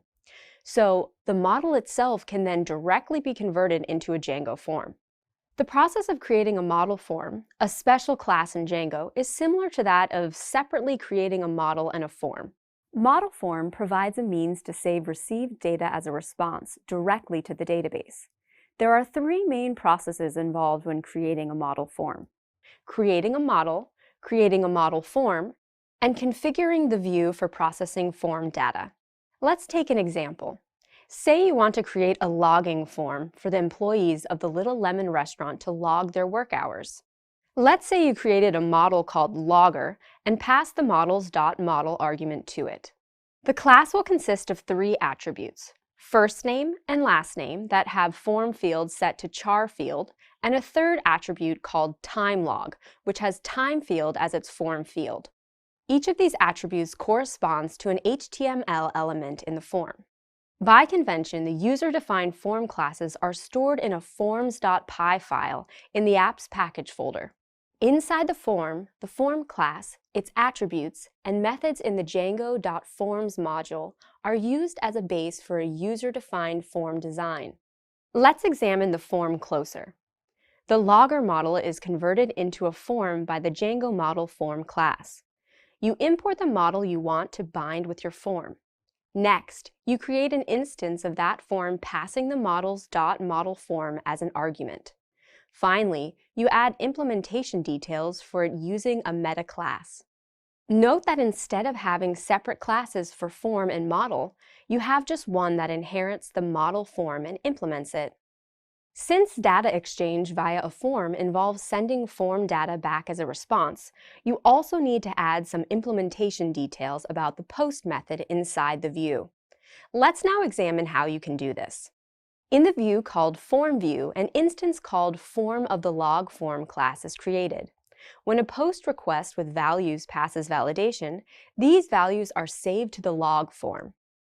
Overall, once the migrations are performed and you run the server, the form input data gets processed by the view and updated in the database. The attributes of a form are field class objects. These fields correspond to the HTML elements that eventually render on the user's browser. For example, the forms.char field is translated to HTML's text input tag. Out of the many available form field types, some of the most frequently used are char field, which translates to the HTML text input type; integer field, which is similar to a char field but is customized to accept only integer numbers; and float field, which is a text input field that validates if the input is a valid float number. There is also the file field, which is like the file upload input type on the HTML form. The email field is a char field that validates if the text entered is a valid email ID.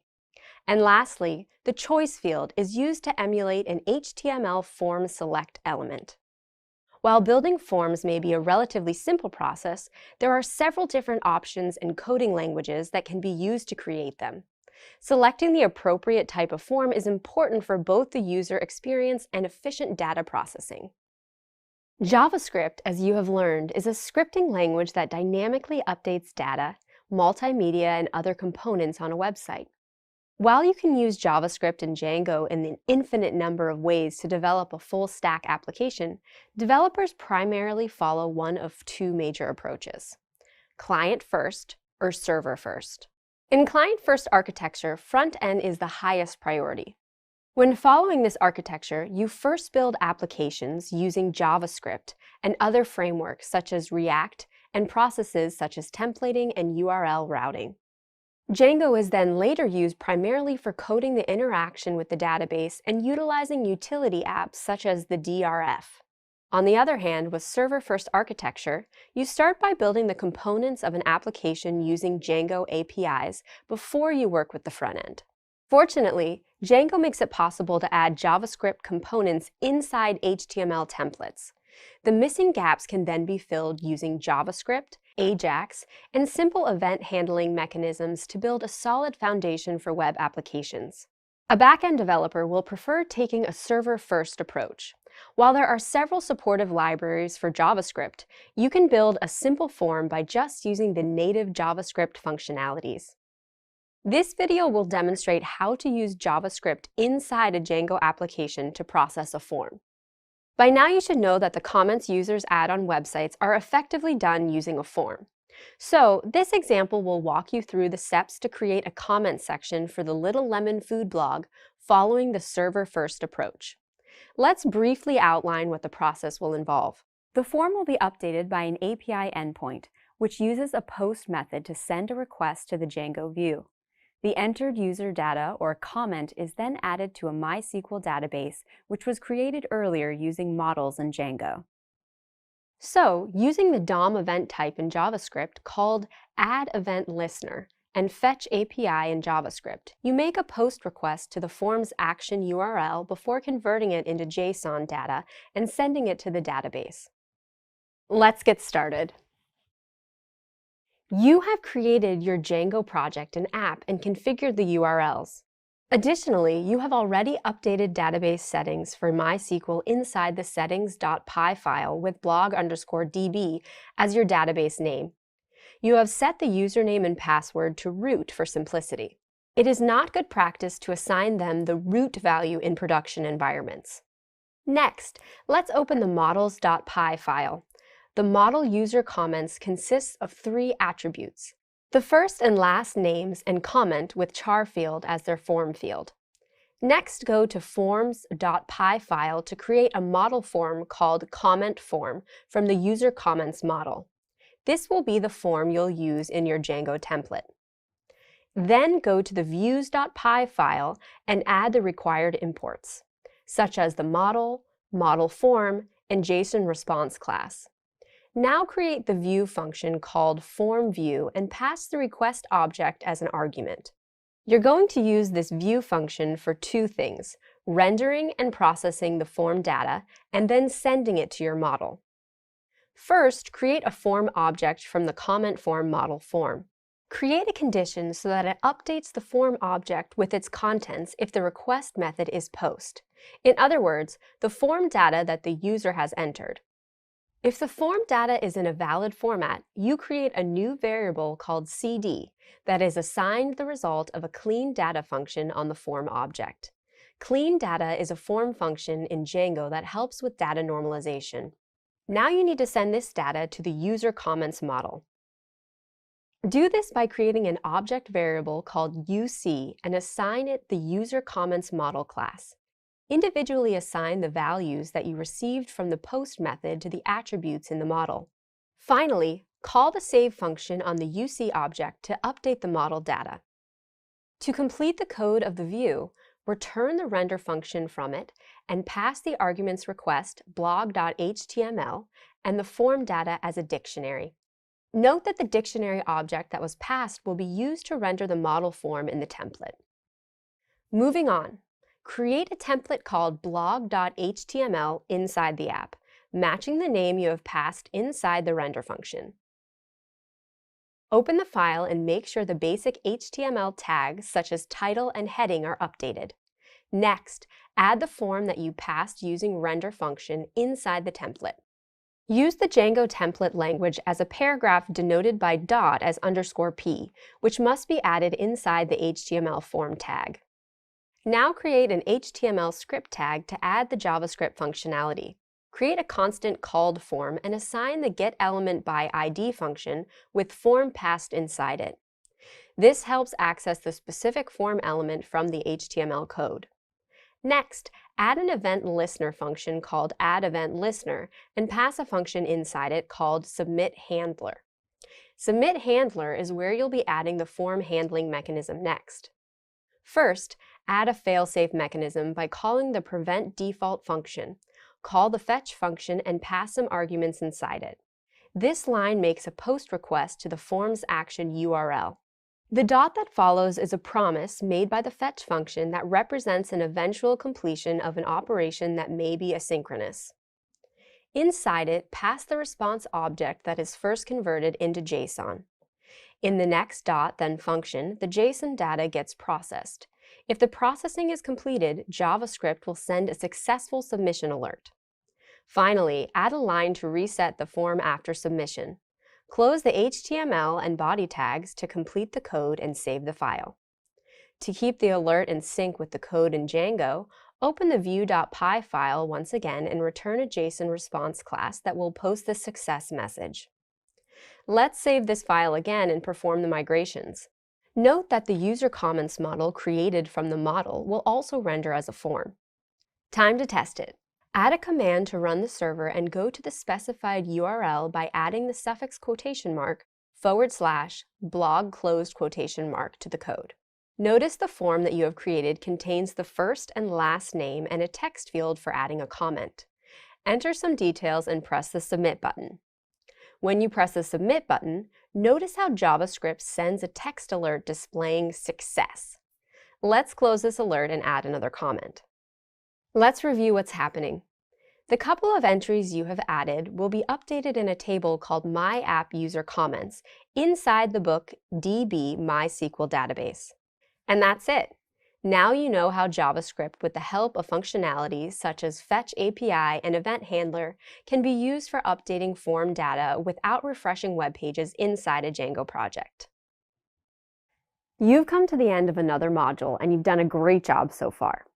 A lot of the content in this module was to review knowledge and skills you have already covered in other courses to help you be successful in this one. Let's go through the main points from this module. You started off the module with a recap of what you know about Django. After all, this module is about the full stack using Django. Then there was another recap, this time for APIs, which was also important since you'll be working on an API project. Next, you learned about doing an environment check. This included learning about the tools you need to create your API project using Django and DRF. Furthermore, you also learned about the virtual versus global environments, using pipenv, installing MySQL client library with pipenv, as well as testing a MySQL connection. After this, you had another recap, this time about databases and MySQL to prepare you for setting up a MySQL database on a Mac. Here you learned how to use Homebrew to install a MySQL client and server on Mac OS, and how to connect to MySQL from the command line. Following this, there was another recap, this one about models and migrations. This recap included important information like why you need models in Django, how to create models in Django, how to create database tables using migrations, and how to update tables using migrations. After this, you learned how to configure Django to connect to MySQL, and you had the opportunity to practice it in a lab.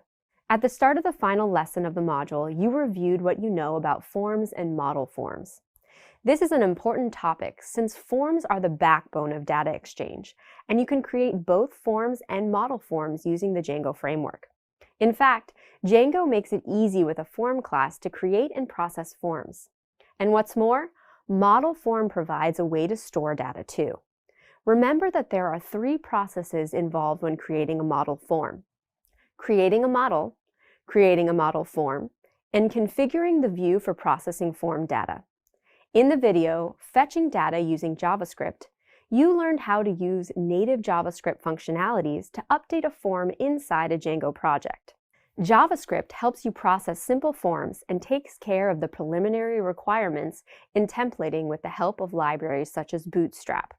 It also performs functionalities such as input validation and form reset. Lastly, you practice submitting a form with JavaScript. And that was the end of the module about the full stack using Django. Hope you're excited for the next one. Congratulations on making it this far. You now know about working with databases, writing your back-end application using Django, and creating APIs, as well as front-end applications. Now it's time to learn about deployment and server and serverless cloud computing. First up in the deployment process, to run a production application in the cloud, you need one or multiple servers to upload your application and link them to your domain. This process of uploading code and data to the servers is called deployment. Some people use manual deployment, while others use automated deployment. With the manual method, you need to manually upload everything using File Transfer Protocol, FTP, Secure File Transfer Protocol, SFTP, or tools like rsync. However, automatic deployments are easier if deployment is properly configured with a version control system and build tools. It starts when the developer makes some changes and pushes code to the repository. The build tools receive the signal and create a build environment identical to the production environment. It runs the tests to ensure everything in your code is working correctly. If everything is okay, the build tools connect to the server where your files will stay and upload your code. There are two essential terms involved in deployment. Continuous integration, or CI, is the process of imitating the development environment and then running the tests to ensure your code is okay. The uploading process is called continuous deployment or continuous delivery, CD for short. These are often used together. A typical workflow of CI/CD involves these steps: code, version control, build, test, and deploy. Tools that you can use for these steps are Jenkins, CircleCI, and GitHub's CI Actions. But if no test runner is involved, it's only continuous deployment. Let's move on to hosting your application. To host your code and database, you need to follow one of two approaches: server or serverless. The word serverless suggests that no physical servers are involved, but that's not accurate. Both methods require physical servers, but the deployment process makes them significantly different from each other, and both have their advantages and disadvantages. Let's examine those. First is the server approach. Hosting companies sell two types of servers: dedicated and virtual servers. Each layer of your application is hosted on one or multiple servers. A dedicated server is a computing unit available for only your use. You have full access to this unit and can add RAM and storage whenever necessary. However, only some applications need lots of memory and computing power. Some can run with just a few megabytes or gigabytes of RAM and one or two processor cores. In such a case, a dedicated server doesn't make sense because the remaining resources stay idle and you waste money on bills. This is where the virtual servers come into play. Using hypervisor software, the dedicated server is virtually split into multiple servers or virtual machines, separate from each other. You can assign fixed resources to each of these servers or allow them to work in a relatively shared fashion where they can occasionally access extra resources that are sitting idle. An advantage is that you can configure each virtual server with different operating systems and tools, as they will not conflict with each other. So one virtual server can host the application code while another deals with the database. The disadvantage is that you have to manage everything by yourself, which can be tedious and time-consuming. This is where serverless is different. With a serverless approach, you don't have to configure anything. Not for storage, CPU, or creating a production environment, and not even for memory allocation. The advantage is that everything is there and properly managed by the serverless provider. A serverless provider is closely integrated with the version control system. Whenever you push code, the serverless provider starts working automatically. It builds the code, runs the tests, deploys your code in their servers, and provides you with a URL to access the hosted application and database. You don't manage or configure any servers, and you don't have to worry about loads. You just push your code and access the application. For this reason, this approach is called serverless. Serverless providers take care of everything and ensure your application is up and running correctly. And they charge you by the amount of computing power, memory, storage, and bandwidth your application consumes. But since serverless bills by usage, any unmonitored consumption can cause a big spike in monthly bills. Another disadvantage is that when you use serverless providers, you are locked to the vendor's environment and conventions. and serverless vendors do not adhere to universal code requirements. So moving apps to another vendor requires some code changes. In this video, you learned about continuous integration and continuous deployment. You also learned how to host your application in the cloud using server or serverless technology. This knowledge will help you to make your future apps available to the public or authorized people only. Now that you have an idea of what application deployment is, let's dive deeper into virtual servers and containers. Both technologies are used to host your applications and run them isolated from each other, but they work very differently. First is hypervisors, which are software used for virtualization. As you learned in the previous video, a dedicated server can be split into multiple virtual servers, also called virtual machines or VMs, using hypervisor technology. Each of the virtual servers runs separate operating systems and applications, and each works like an individual computer. And as such, they have dedicated IP addresses to communicate with each other. There are primarily two types of hypervisors involved in creating virtual machines. One is a Type 1 hypervisor or bare metal hypervisor. The second one is a Type 2 hypervisor. The Type 1 hypervisors are a software layer that works directly with server hardware, and because of this, they are more efficient when it comes to resource management. Setting up a Type 1 hypervisor is a complex process, but applications running on a Type 1 hypervisor are usually faster because they have dedicated resources assigned to them. KVM is one of the most widely used Type 1 hypervisors, and it's open source. On the other hand, a Type 2 hypervisor works mostly on top of an operating system and is usually slower than Type 1. But managing a Type 2 hypervisor is simpler than a Type 1 hypervisor because they come with a simpler management console, and you don't have to directly deal with the hardware for Type 2 hypervisors. Oracle VirtualBox is one of the most popular and widely used Type 2 hypervisors. It's open source software and available for free. Let's move on to resource sharing and how that works with virtual servers. Virtual machines can be configured to use dedicated computing resources or share them. For example, a dedicated server with 3 terabytes of storage, 12 gigabytes of RAM, and 6 processing cores can provide its resources entirely to whichever virtual machine might need it. Alternatively, it can be configured to split its resources equally between all virtual machines. If there are 3 virtual machines, each of them can use 1 terabyte of storage space, 4 gigabytes of RAM, and 2 processor cores. But take note, while dedicated resources ensure availability, they can also sit idle and lead to wastage. Say, for example, each virtual server gets a dedicated 4 gigabytes, but a smaller application hosted on one of them only requires 1 gigabyte. A considerable amount of memory remains idle. The same goes for the CPU and storage. And since these resources are dedicated, other virtual machines cannot access these resources even when they are free. On the other hand, what if you have a single dedicated machine, but you need more resources than it can offer? This is where shared virtual machines come in.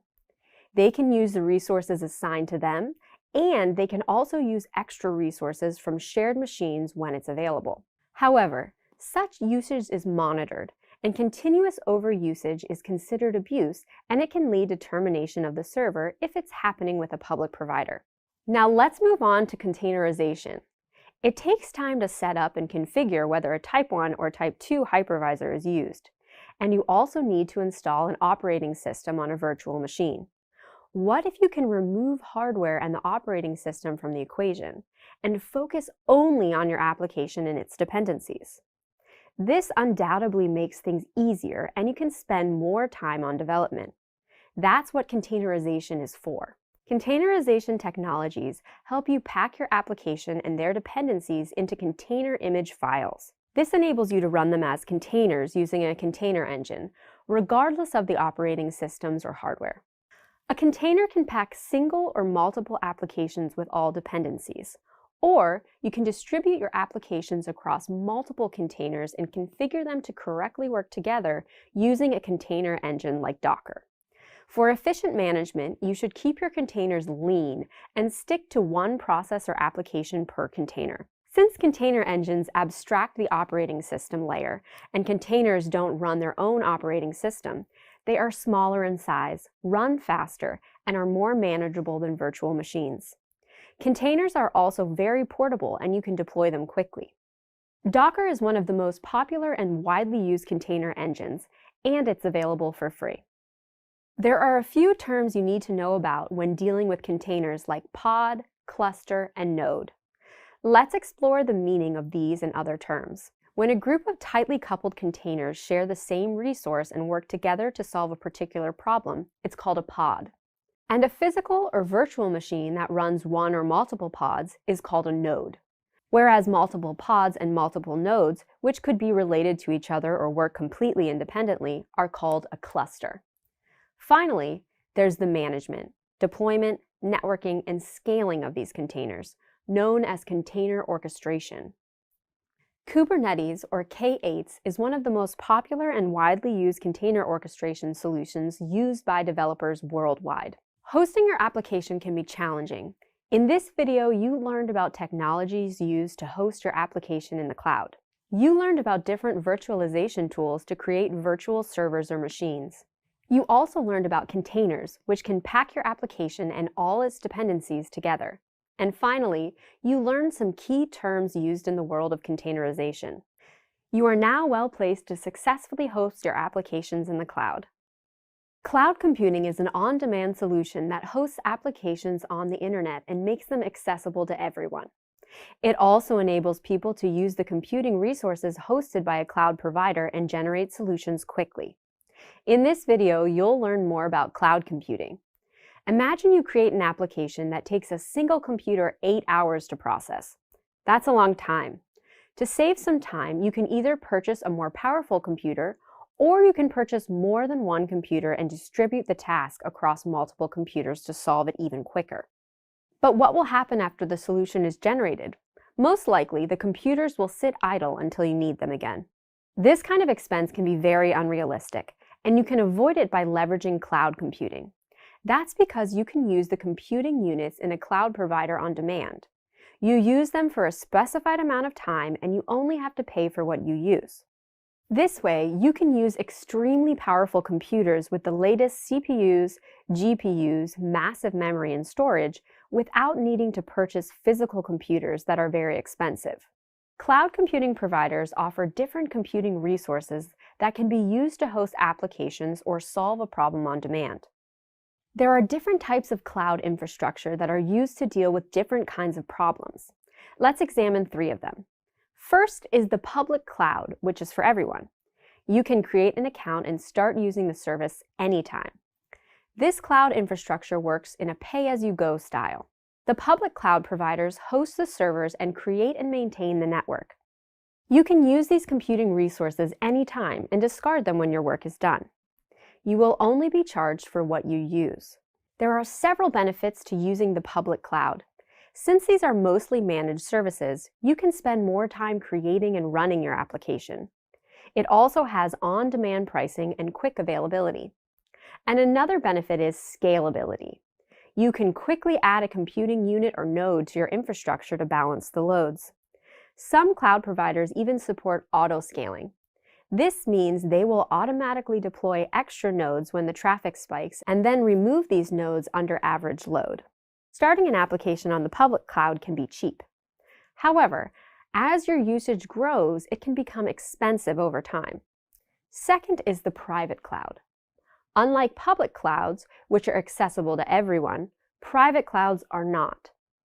It's a privately hosted cloud infrastructure used by applications that deal with sensitive data that require more security.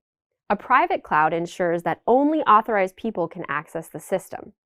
At the same time, it offers everything necessary for internal applications to scale and perform properly. A private cloud is for the most part a tailored solution and comes with a subset of features compared to public cloud providers. Its main benefits are better security, control, scalability, and reliability. But since everything is hosted and managed by yourself, it can be costly to start with. Last is the hybrid cloud. It's a mixed cloud infrastructure where a part of it is hosted on a private cloud and some services are hosted on a public cloud. The public cloud remains connected to the private cloud so that the application can work correctly. The benefit of this type of cloud is that it can be less expensive than a private cloud because it also uses a public cloud. However, setting up a hybrid cloud can be very complex and may take a lot of time.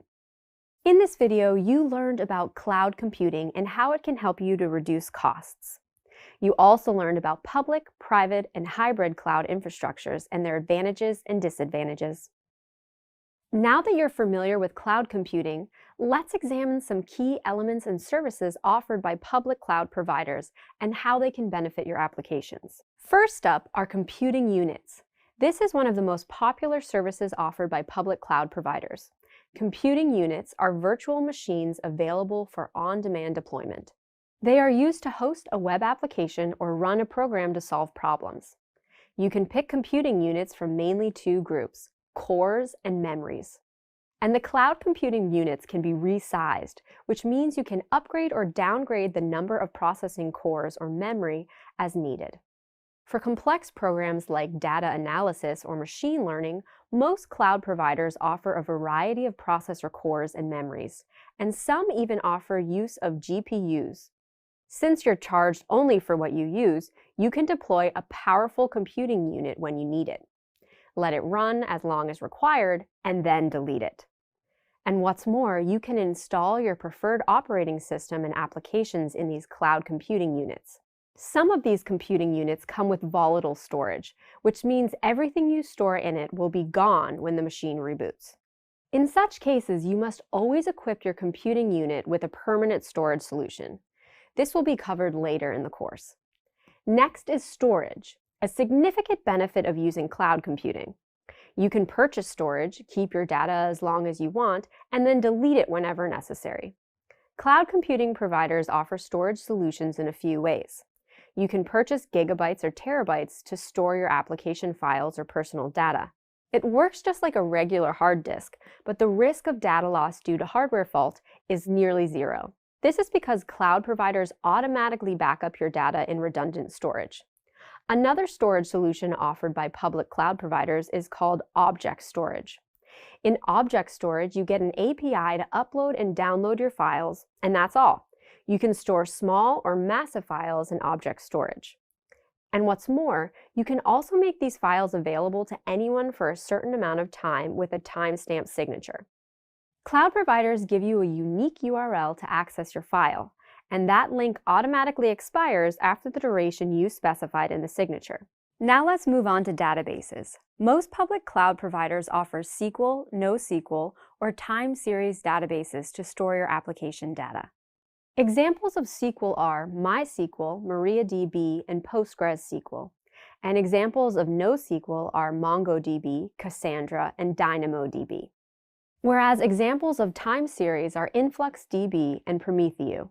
Tuning a database can be tricky, and scaling it can be tedious and requires a lot of effort and careful supervision. With cloud computing, these issues disappear. Cloud providers offer fully managed database solutions compliant with popular database engines like MySQL, MariaDB, or PostgreSQL, so no change in the application code is necessary. Since these are managed solutions, you can allow these databases to scale automatically as they grow, and they'll be able to withstand substantial traffic loads without extra effort. Some cloud providers also offer in-memory database solutions, which are great for caching or super fast data operations. Cloud providers can also offer specialized solutions to deal with huge amounts of data or big data. With cloud computing, you can deploy a single database node or multiple ones in just a few seconds and link them to your applications. Finally, there's machine learning, which requires powerful computing units and GPU for data modeling and training. But this can be very expensive if you purchase physical hardware. However, with cloud computing and its on-demand pricing model, you can start using machine learning at a cheaper cost. Cloud providers offer the latest hardware and software solutions that are efficient for machine learning, natural language processing, voice processing, and so on. For machine learning, cloud computing is a perfect and affordable solution. Cloud computing is an excellent solution that allows you to spend more time on application development instead of managing hardware and infrastructure. In this video, you learned about some essential services offered by cloud computing providers and how they can help your application development lifecycle. Imagine your application is featured on a famous blog, and as a result, many more visitors are coming to your site. Or you've received many signups after a successful social media campaign, and your database is growing fast. If your application is not ready to handle such loads or sudden traffic spikes, the web server or the database server will fail to handle requests. They will either be extremely slow to respond or go down. That is why your production server must be scalable to sustain such loads or be responsive as your users grow. In this lesson, you are going to learn everything about scalability. Scalability is the process of resizing your production infrastructure to withstand the load as it goes up or down. Sometimes the load could be sudden, otherwise it will continue to grow as your application gets bigger and starts to have more users. Usually in a production environment, the main bottlenecks are the web server and the database server, which need to be scalable. And there are two types of scaling, vertical and horizontal. Let's examine them in detail. Under load, the web server and databases mostly fail for two reasons: lack of resources, like CPU and RAM, or incorrect configuration, which prevents them from using available resources. If you are failing due to the lack of resources, it's a comparatively easy fix. The solution is to add more storage, RAM, or processing cores to the virtual machine or upgrade the physical processor. This process of adding RAM or CPU or storage is called vertical scaling. But there is a problem with vertical scaling. You cannot add an infinite amount of processor cores, RAM, or storage in a physical machine. How many resources you can add depends on the hardware configurations. Once the limit is reached, you cannot scale anymore. Moreover, adding physical hardware like this can be very expensive and unrealistic over time.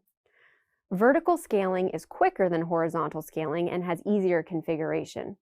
Therefore, it looks appealing as an easy fix, but beware of its limitations. It can be costly over time or when it needs repairs. And always keep in mind that you cannot scale infinitely with vertical scaling. However, there is another type of scaling that overcomes these issues. And that is horizontal scaling. In fact, it's considered more efficient and cost-effective. In this process, you add nodes or virtual servers as the load goes up and remove the nodes when they go down. For example, if one web server can handle 2,000 requests per minute, to withstand the load of 10,000 requests per minute, you need to add 4 extra nodes to the web server. So 5 nodes will be capable of handling 10,000 requests per minute without any issues.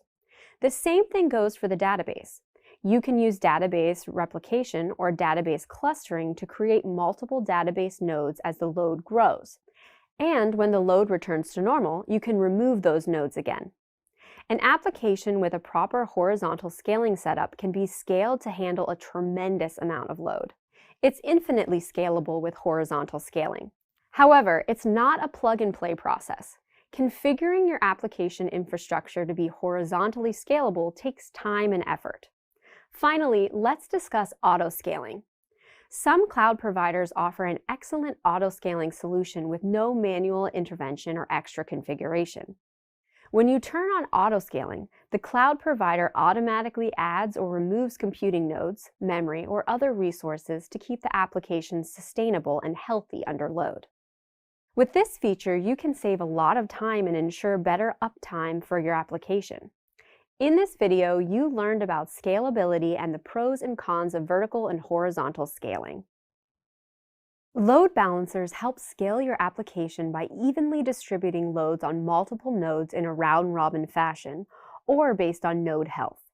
You can use various load balancing techniques to reduce the pressure on your application infrastructure, and in this video, you will learn about them. Let's start with load balancing the web server. Your web server plays a vital role in accepting all HTTP requests, sending them to the backend scripts, getting the response, and delivering it to the client. The web server also receives requests to serve static HTML, CSS, and JavaScript files. Many cloud providers offer load balancing services. Using these, you can create multiple web servers with the same application code and link them to the load balancer.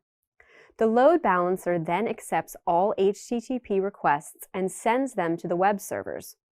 This load distribution can happen in two styles, round-robin and health-based. In the round-robin style, the load balancer distributes the load equally on all web servers. But there is a problem. Not every request is the same. Some requests take a fraction of a second to finish, and some take longer. In a round-robin load distribution model, if a web server is already working on a request, it may receive subsequent requests and then take a long time to process those requests. There's a better way to deal with this problem. Some load balancers are configured in a way that can monitor the load on these web servers and then distribute the load only on those nodes which are available and not already loaded. This is called health-based load balancing and works better than round-robin style. You can use a reverse proxy to perform load balancing. The web server serves everything, including application URLs, API calls, and static files. A reverse proxy can be configured in such a way as to serve the static files by itself and forward the application's specific URLs and API calls to the web server. Static files includes HTML, CSS, JS text files, and images. This technique is widely used and improves the performance of your web server by reducing the number of requests the web server has to handle. Similar to serving the static assets using a reverse proxy, you can completely offload them to an external content delivery network, or CDN. This can speed up your application's page rendering time because CDN services create multiple copies of these static files and serve them from the client's nearest data center. The database is one of the most crucial parts of every web application. A well-tuned database server can handle a huge load. Scaling a database is more complex than scaling a web server. Sometimes vertical scaling helps, but horizontal scaling has better sustainability. There are two popular techniques for scaling databases horizontally. The first one is sharding. This is when a large database is split into multiple chunks and one database server holds one chunk. One extra database is needed to keep track of these chunks for better lookup. With the master-slaver replication approach, the whole database is replicated on multiple servers. One works as a master server, where the data modifications happen. As soon as something changes, the master server writes those changes on other servers, which are called the slave servers. All the read requests are evenly distributed to these slave servers. This way, multiple slave servers can handle more SQL queries and still remain healthy. Most cloud providers offer managed database servers where they internally balance the loads and process a massive amount of data without creating trouble or going down. Using this managed database service, the developer remains worry-free and focuses on development and business growth instead of tedious infrastructure management and DevOps processes. The load balancing techniques discussed are considered public load balancing because they are directly dealing with the external client requests. Private load balancing is sometimes necessary where heavily loaded internal non-public applications or microservices are communicating with each other over private IP addresses. In this video, you learned about load balancing. You learned about different public load balancing techniques for the web server and databases, and about private load balancing. You have reached the end of this module about production environments. It's now time to reflect on the key concepts and elements you learned about. Let's get started. First, you learned about web server environments. You learned that the process of uploading code and data to servers is called deployment, and that it can be manual or automated. Two essential terms you should remember are continuous integration, or CI, which imitates the production environment and runs tests, and continuous deployment, or CD, which is the uploading process. You also learned that hosting applications can be either server or serverless. With the server approach, a dedicated server or virtual servers provide access to idle resources, but it has to be managed manually. With serverless, you don't have to configure anything, as everything is provided and managed by the serverless provider. Next, you learned about virtual machines and containerization. There are two types of hypervisors, Type 1 and Type 2, that can split a dedicated server into multiple virtual ones. Type 1 works directly with the hardware and it runs fast, but it's complex to set up. Type 2 works on top of an operating system, which makes it slower, but you don't have to deal with any hardware. You also learned about resource sharing, where you can either use a dedicated server that's potentially wasteful, or virtual machines where there are shared resources and therefore no wastage. There's also the concept of containerization, which allows you to pack applications and dependencies in container image files that can run anywhere regardless of operating system or hardware. There are some key terms related to containerization that you should remember. A group of connected containers sharing the same resource to solve a problem is called a pod. Multiple pods, related or working independently, are called a node. And container orchestration is the management, deployment, networking, and scaling of the containers. Following this, you learned about PaaS, which is a platform as a service that gives you everything you need to run an application, much like cloud service providers. You also learned about SaaS, which is software as a service that solves a particular problem and provides an API to use it. DBaaS is a database as a service and provides only database solutions. Lastly, you learned about IaaS, or infrastructure as a service, for creating an infrastructure with servers. And self-hosted means that everything is hosted on your server. You create the infrastructure and networks, and they have to be managed by you or your team. Next up was a lesson about cloud computing, where you learned that there are 3 different types of cloud infrastructure: public, private, and hybrid cloud. And all 3 offer you access to high-powered machines. A key element of cloud computing is a computing unit, which is virtual machines that are available for on-demand deployment. You also need to buy storage, and you have the option to buy gigabytes or terabytes, or you can use object storage, which is when an API uploads and downloads your files. Cloud providers offer fully managed database solutions that scale automatically, freeing up your time and saving you effort. Another key element of cloud computing is machine learning, which requires a lot of computing power, and it's cheaper with cloud computing because you don't have to buy physical hardware. Then you learned about networking in the cloud, where you can use either public networking or private networking, where cloud units are not public-facing and only communicate with other units in the same application. Following this, you had a lesson about scaling in the cloud, where you learned that there are 2 types of scaling: vertical and horizontal. With vertical scaling, you add RAM, CPU, or storage to a physical or virtual machine.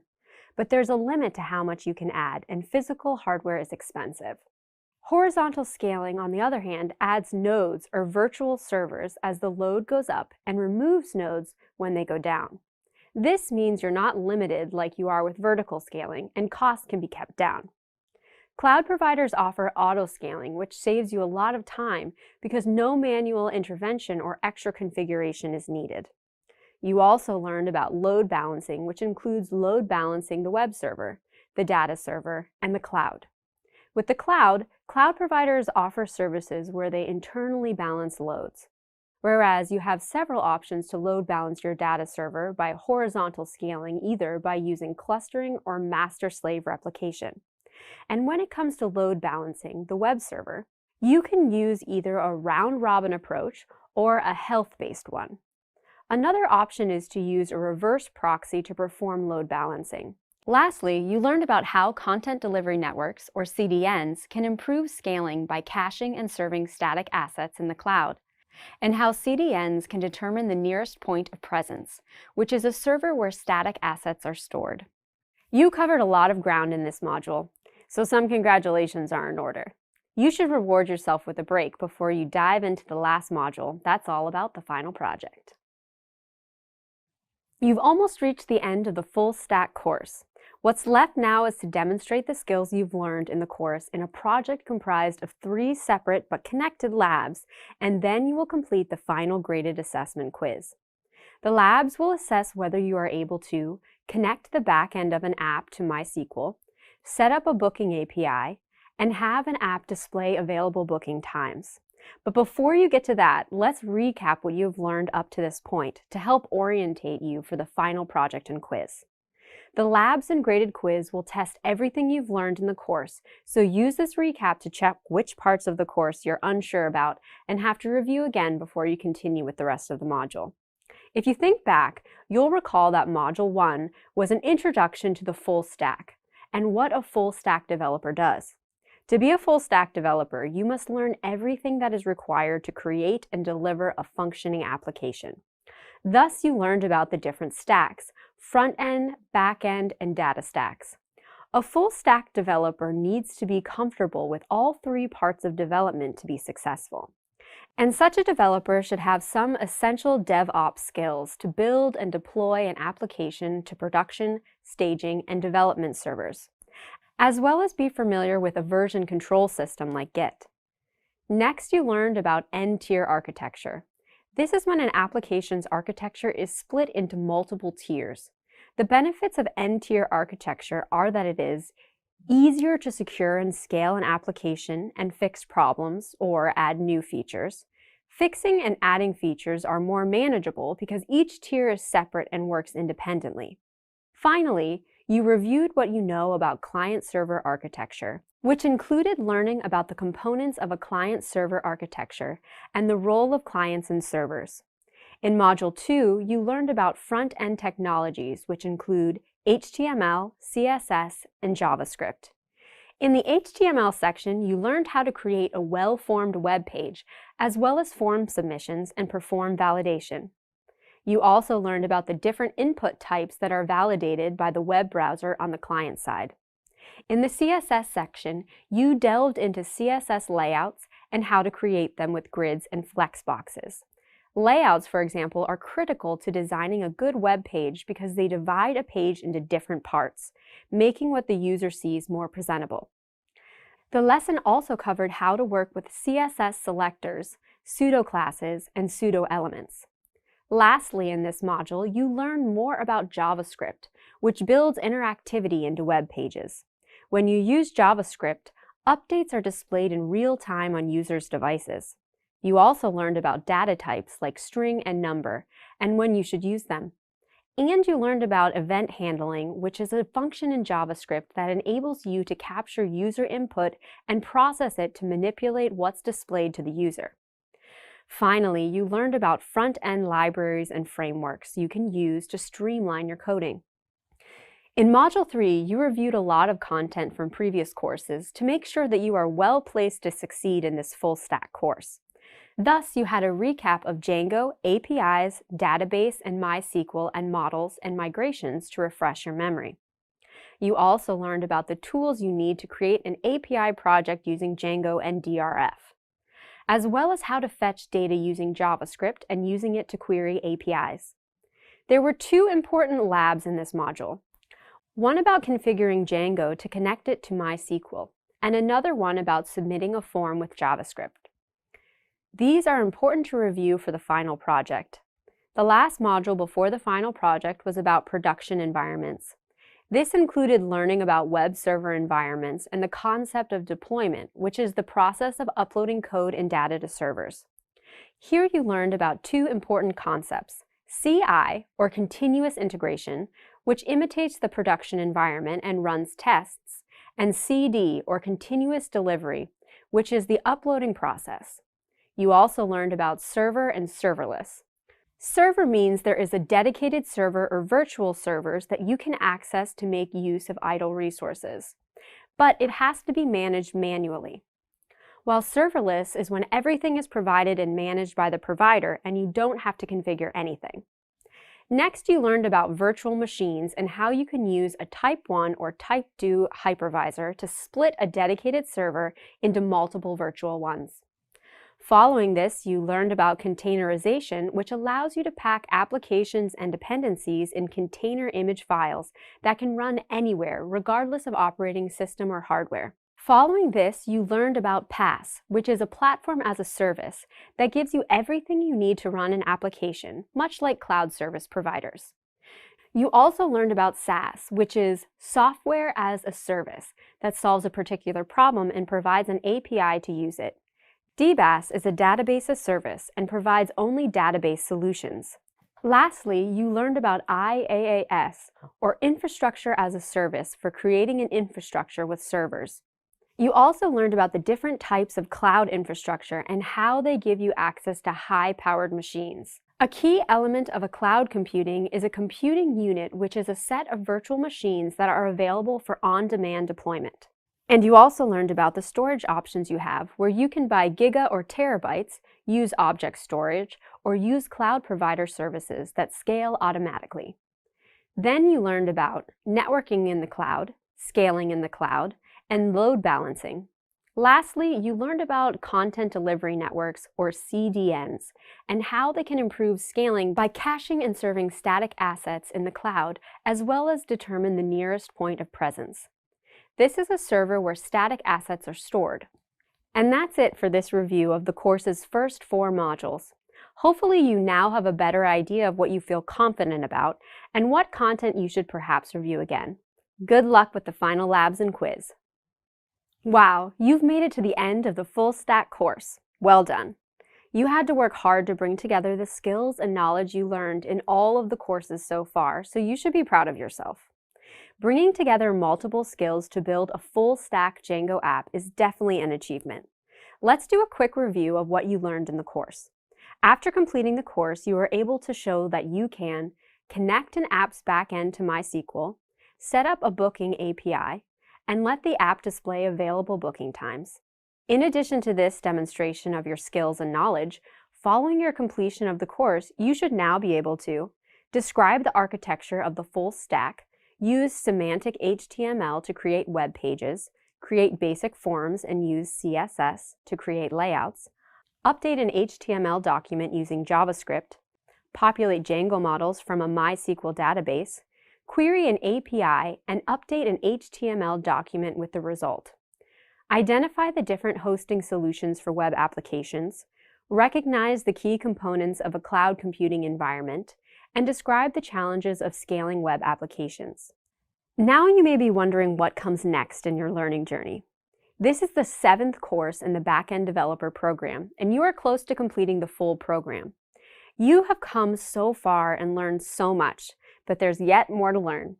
Like in the next course on cloud computing, in this course you will learn about the different tools and systems involved in cloud computing and DevOps, and you'll explore popular cloud solutions and the benefits to cloud computing along with core cloud architecture concepts and approaches. Throughout the next 2 courses in this program, you'll continue to expand your skill set, and then you'll have the opportunity to bring everything together in the Back-End Developer Capstone project. The final course is Coding Interview Preparation that will help you to be ready for an interview. And once you've completed all the courses in the Backend Developer program, you will receive a certificate. So now that you know what lies ahead, you can prepare yourself for the next steps in your learning journey. Good luck.